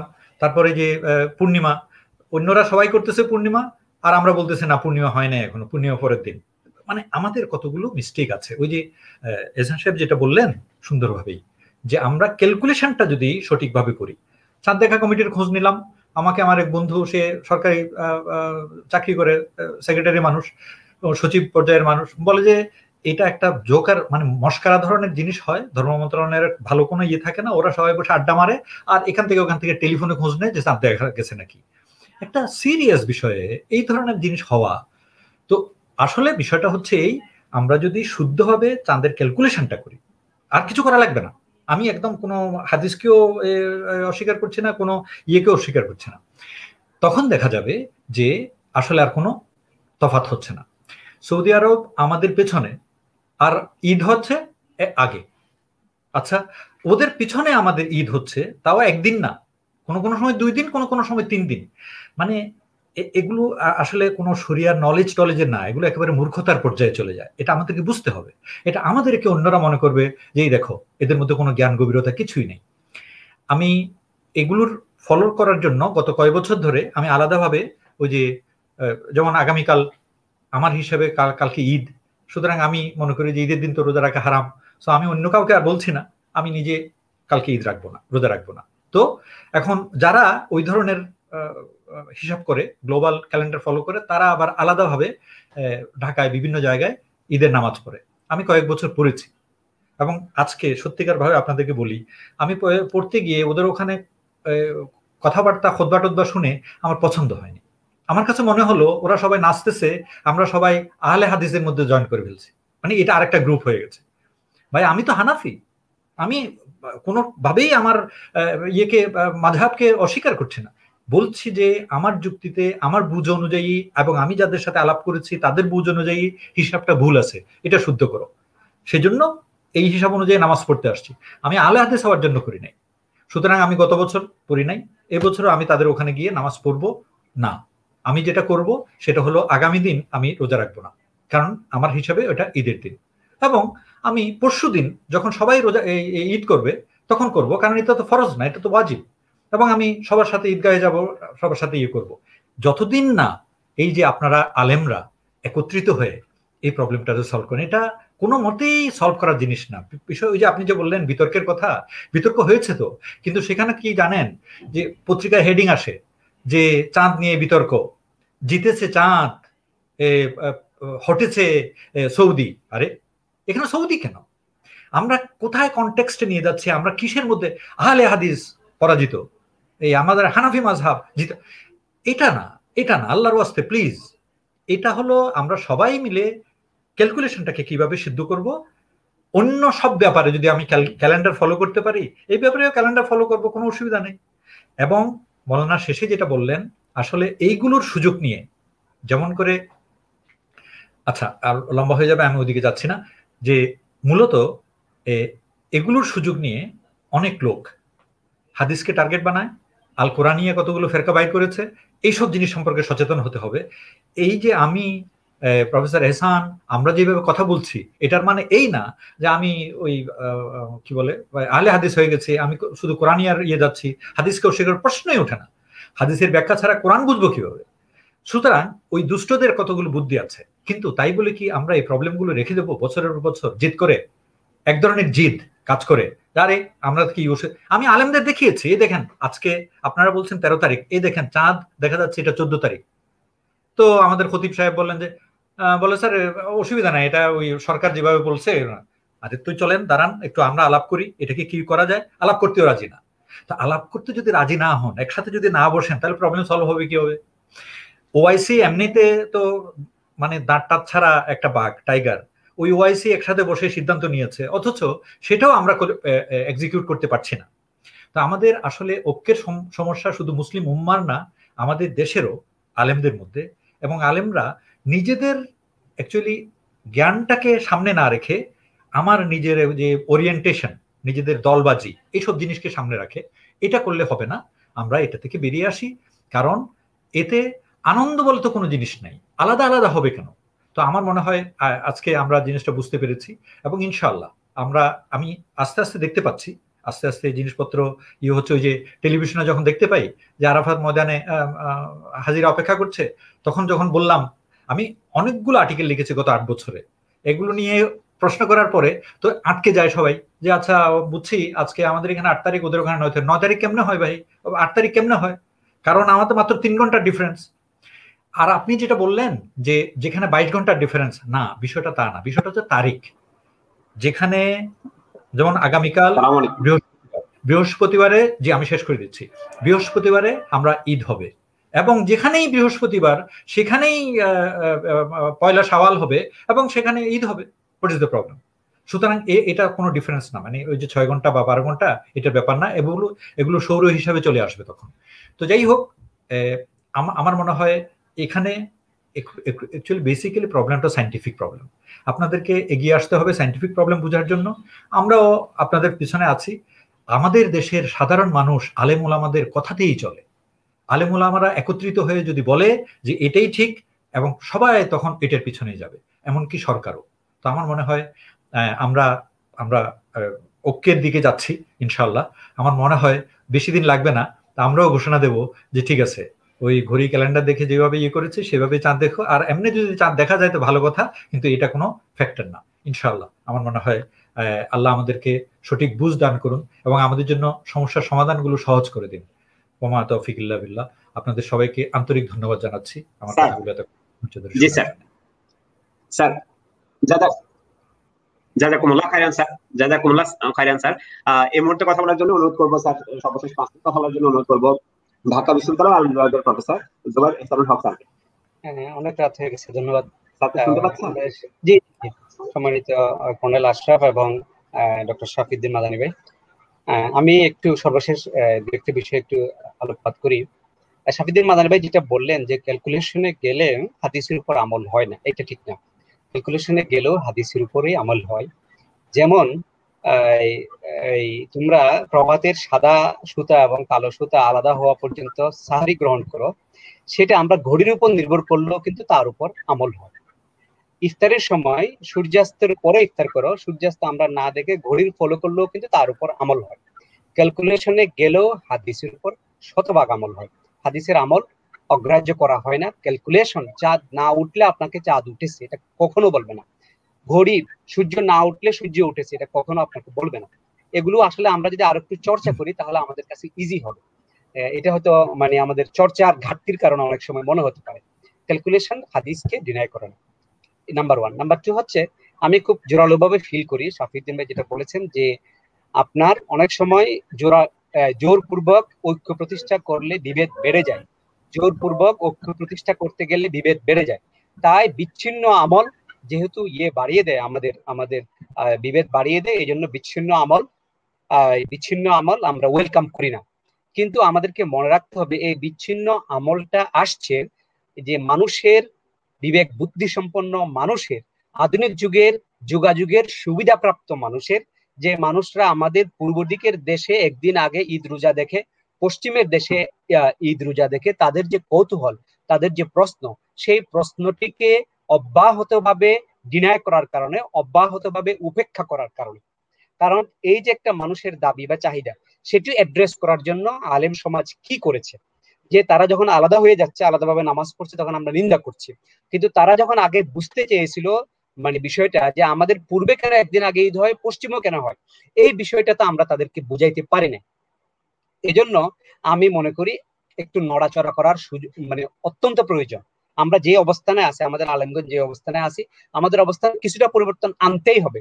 না হলে আমরা বিভাজন করিও না এটা বলতেই থাকবো, কিন্তু কেউ এটা শুনবে না। তো সবচেয়ে আমি একসাথে তো ক্যালকুলেশনে যেতে পারবো না, আশরাফ ভাইকে বলতেছি, আমাদের এখানে যেখানে খালি চোখে চাঁদ দেখতেই হবে, এই হলো মানসিকতা। ইসলাম ফাউন্ডেশনে বসে চা বিস্কিট খায় আর ডিস্ট্রিক্ট থেকে ফোনের অপেক্ষা করে, সেখানে যদি আপনি ক্যালকুলেশন বলেন এদের মাথায় ঢুকবেই না। আমরা শুরু যাত্রা যেটা আমরা করতে পারি সেটা হলো অতি অবশ্যই চাঁদ দেখা কমিটিতে জ্যোতির্বিজ্ঞানী এবং আবহাওয়াবিদকে অন্তর্ভুক্ত করতে হবে। এটা প্রথম কাজ। কেন প্রথম কাজ আমি এটা বলি, সোমালিয়ায় নাকি চাঁদ দেখেছে গত বছর, এই বছর নাকি নাইজারে চাঁদ দেখেছে 11 তারিখ, তারা আজকে ঈদ করে ফেলছে। এটা টোটালি রং। 11 তারিখ কোনোভাবেই চাঁদ দেখা যায় না, কারণ আমি হিসাব করে দেখছি নাইজারের সূর্যাস্তেরও 1 ঘন্টা পরে চাঁদের অ্যাস্ট্রোনমিক্যাল নিউমনের জন্ম হয়েছে, যে অ্যাস্ট্রোনমিক্যাল নিউমন দেখার জন্য 23 ঘন্টা সময় লাগে। সুতরাং টোটালি রং। তারা যদি আজকে ঈদ করে, এটা কোনোভাবে হয় না। তো এটা কেন হয়েছে? তারা হয়তো ওই ধূলিকণাকে চাঁদ মনে করেছে। ভেনাসেরও চাঁদ আছে, ভেনাসের চাঁদ আছে, মানে শুক্রেরও চাঁদ আছে। অনেক সময় শুক্রের চাঁদকে মানুষ পৃথিবীর চাঁদ মনে করে। তো সুতরাং একজন জ্যোতির্বিজ্ঞানী লাগবে অন্তত এটা বলার জন্য যে এখন চাঁদ ওঠা সম্ভব না, এটা বলার জন্য। যে চাঁদ উঠার সম্ভবই না, কিন্তু সে একটা মেঘের ধূলিকণা দেখে মনে করলো চাঁদ। এই ভুলটা না হওয়ার জন্য একজন জ্যোতির্বিজ্ঞানী লাগবে চাঁদ ওঠার সম্ভাব্যতা আগে নির্ধারণ করার জন্য। তারপর হচ্ছে আমাদেরকে অবশ্যই যান্ত্রিক সুবিধায় যেতে হবে। আমি বারবার যেটা বলছি, আকাশ আমরা মেঘাচ্ছন্ন এবং দূষিত করে ফেলেছি ধুলাবালির কারণে। আকাশে এখন যে আকারের চাঁদ আমরা 100 বছর আগে খালি চোখে দেখতাম, সেই আকারের চাঁদ আমরা এখন দেখি না। তাহলে একদিকে আমরা আকাশকে ময়লা করছি, আরেকদিকে আমরা মানে প্রযুক্তিরও সাহায্য গ্রহণ করছি না। তা আমরা যদি টেলিস্কোপের সাহায্য গ্রহণ করি, আমি স্বাভাবিকভাবে বলি অনেক বছর দেখা যাবে সৌদি আরবের সাথে আমাদের মিলে যাবে। কারণ আমরা শুধু যান্ত্রিক সুবিধা গ্রহণ না করার কারণে অনেক সময় একদিন পিছিয়ে যায় আমাদের আকাশে। যেমন আজকে আমাদের আকাশে 7:04 পর্যন্ত চাঁদ ছিল, 7:04 পর্যন্ত চাঁদ ছিল, 6:35 সূর্যাস্ত, মানে সূর্যাস্তের পর আরো আধা ঘন্টা চাঁদ ছিল, আমরা দেখি নাই, কারণ চাঁদের আকারটা অনেক ছোট ছিল। যদি টেলিস্কোপ ব্যবহার করতাম আমরা চাঁদ দেখতে পেতাম। তো সুতরাং আমরা যদি যান্ত্রিক সুবিধায় আসি, তাহলে এটা ভয়ের কিছু নেই। টেলিস্কোপ আপনাকে অন্য কোনো জিনিসকে চাঁদ বানাবে না, চাঁদকে চাঁদ হিসেবে দেখাবে। শুধু আপনি যেমন চশমা পরে বই পড়েন, তেমনি আপনি একটা পাওয়ারফুল চশমার সাহায্য নিলেন, এই হলো পার্থক্য। এই পর্যায়ে যদি আসি, তাহলে আমাদের যেটা হবে সেটা হচ্ছে যে আমাদের এই যে বিচ্ছিন্ন দিনে ঈদ রোজা করা, এটা কমে যাবে। এরপরে যদি মানসিকতা তৈরি হয়, ইনশাল্লাহ আমি মনে করি এই জায়গাটা যদি আসতে পারি, আলেমদের মানসিকতা তৈরি হবে। আমরা যদি ইউনিভার্সাল সাইটিং এ চলে যেতে পারি, যে আমরা এই থিওরিতে গেলাম, ক্যালেন্ডার আমি বলছি না, আমি এখনো ক্যালেন্ডারের কথা বলছি না, ইউনিভার্সাল সাইটিং এ গেলাম, পৃথিবীর কোন একটা দেশে চন্দ্র উদয়ের যদি আমরা সংবাদ পাই, আমরা সেটি গ্রহণ করব। তারপরে হয়তো এক সময় এই যে ক্যালেন্ডারের বিষয়টি আমাদের বোধগম্য হবে, যেমন বোধগম্য হয়েছে আমাদের ইন্দোনেশিয়ান মুসলিম ভাইদের, মালয়েশিয়ান মুসলিম ভাইদের, আমাদের তুর্কি মুসলিম ভাইদের। তাদের কারো মনে কোনো প্রশ্ন নেই যে কেন আমরা চাঁদ দেখলাম না রোজা রাখার জন্য। তাদের ক্যালেন্ডার আছে, তারা সেই ক্যালেন্ডার ফলো করে। আমরা আশা করি একটা পর্যায়ে সেই জায়গায় যাব, কিন্তু তার আগে আমাদের এই স্তরগুলো অতিক্রম হয়ে আসতে হবে ইনশাআল্লাহ। আমাদেরকে অবশ্যই সাড়া দিতে হবে, না হলে আমরা আমাদের আলেম সমাজকে ইতিবাচক ভাবে বিষয়ে অ্যাড্রেস করতে হবে, না হলে আমরা একতরফা ভাবে যারা বিচ্ছিন্ন আমল করছে তাদেরকে দোষ দিতে পারি না। যদিও আমি স্ট্রংলি বিচ্ছিন্ন আমলের বিরোধী এবং আমি স্ট্রংলি ক্যালকুলেশনের পক্ষে, তারপর আমি বিচ্ছিন্ন আমলের বিরোধী। আমি মনে করি সবাই যখন আমরা সিদ্ধান্ত নেব, তখনই আমরা ক্যালকুলেশন হোক, যন্ত্রের সাহায্য হোক বা ইউনিভার্সাল সাইটিং হোক, যে কোনো একটা পর্যায়ে আমরা ইনশাল্লাহ যাব। তা আমি এই বিষয়ে আলেম সমাজদেরকে, শাফিউদ্দিন ভাই নিজেও প্রতিনিধিত্ব করেন, উদ্যোগ গ্রহণ করার জন্য জোরালো আহ্বান করি। ধন্যবাদ। জাযাকুমুল্লাহ খায়রান ওস্তাদ। সর্বশেষে আমরা আলেম সমাজের জন্য ওস্তাদ শাফিউদ্দিন মাদানী হাফিজাহুল্লাহ কি বলবেন, এবং তিনি নিজে যেহেতু আলেম সমাজের প্রতিনিধিত্ব করেন, এটা আমাদের স্যার বলেছেন এবং দুইজন স্যারই বলেছেন। সর্বশেষ কথাটা আমরা ওস্তাদ শাফিউদ্দিন মাদানীর কাছ থেকে শুনতে চাচ্ছি।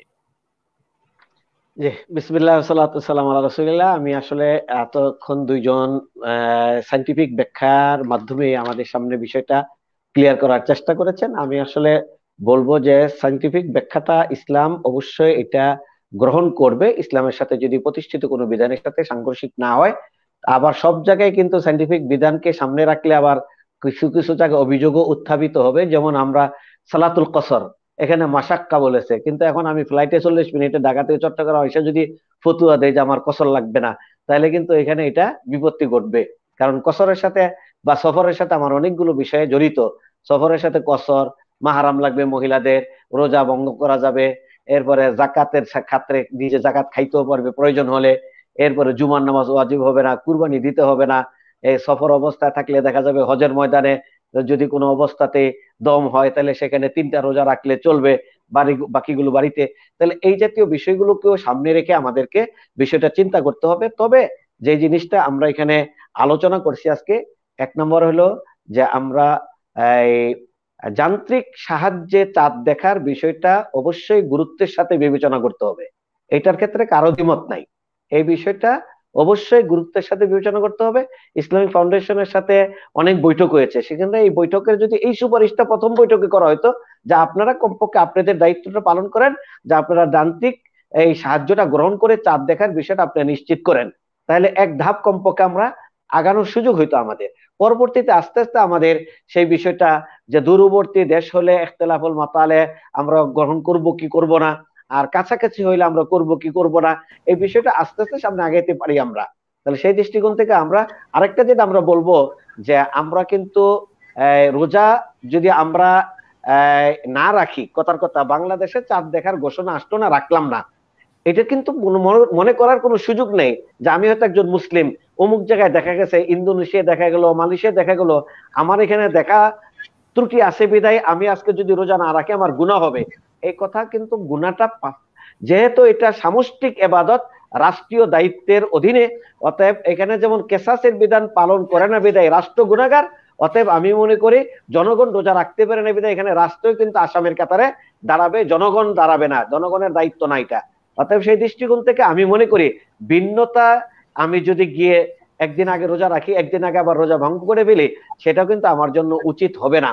আমি এটাও সঙ্গত মনে করি যে আমরা একই ভাবে সবাইকে নিয়ে আগাবো।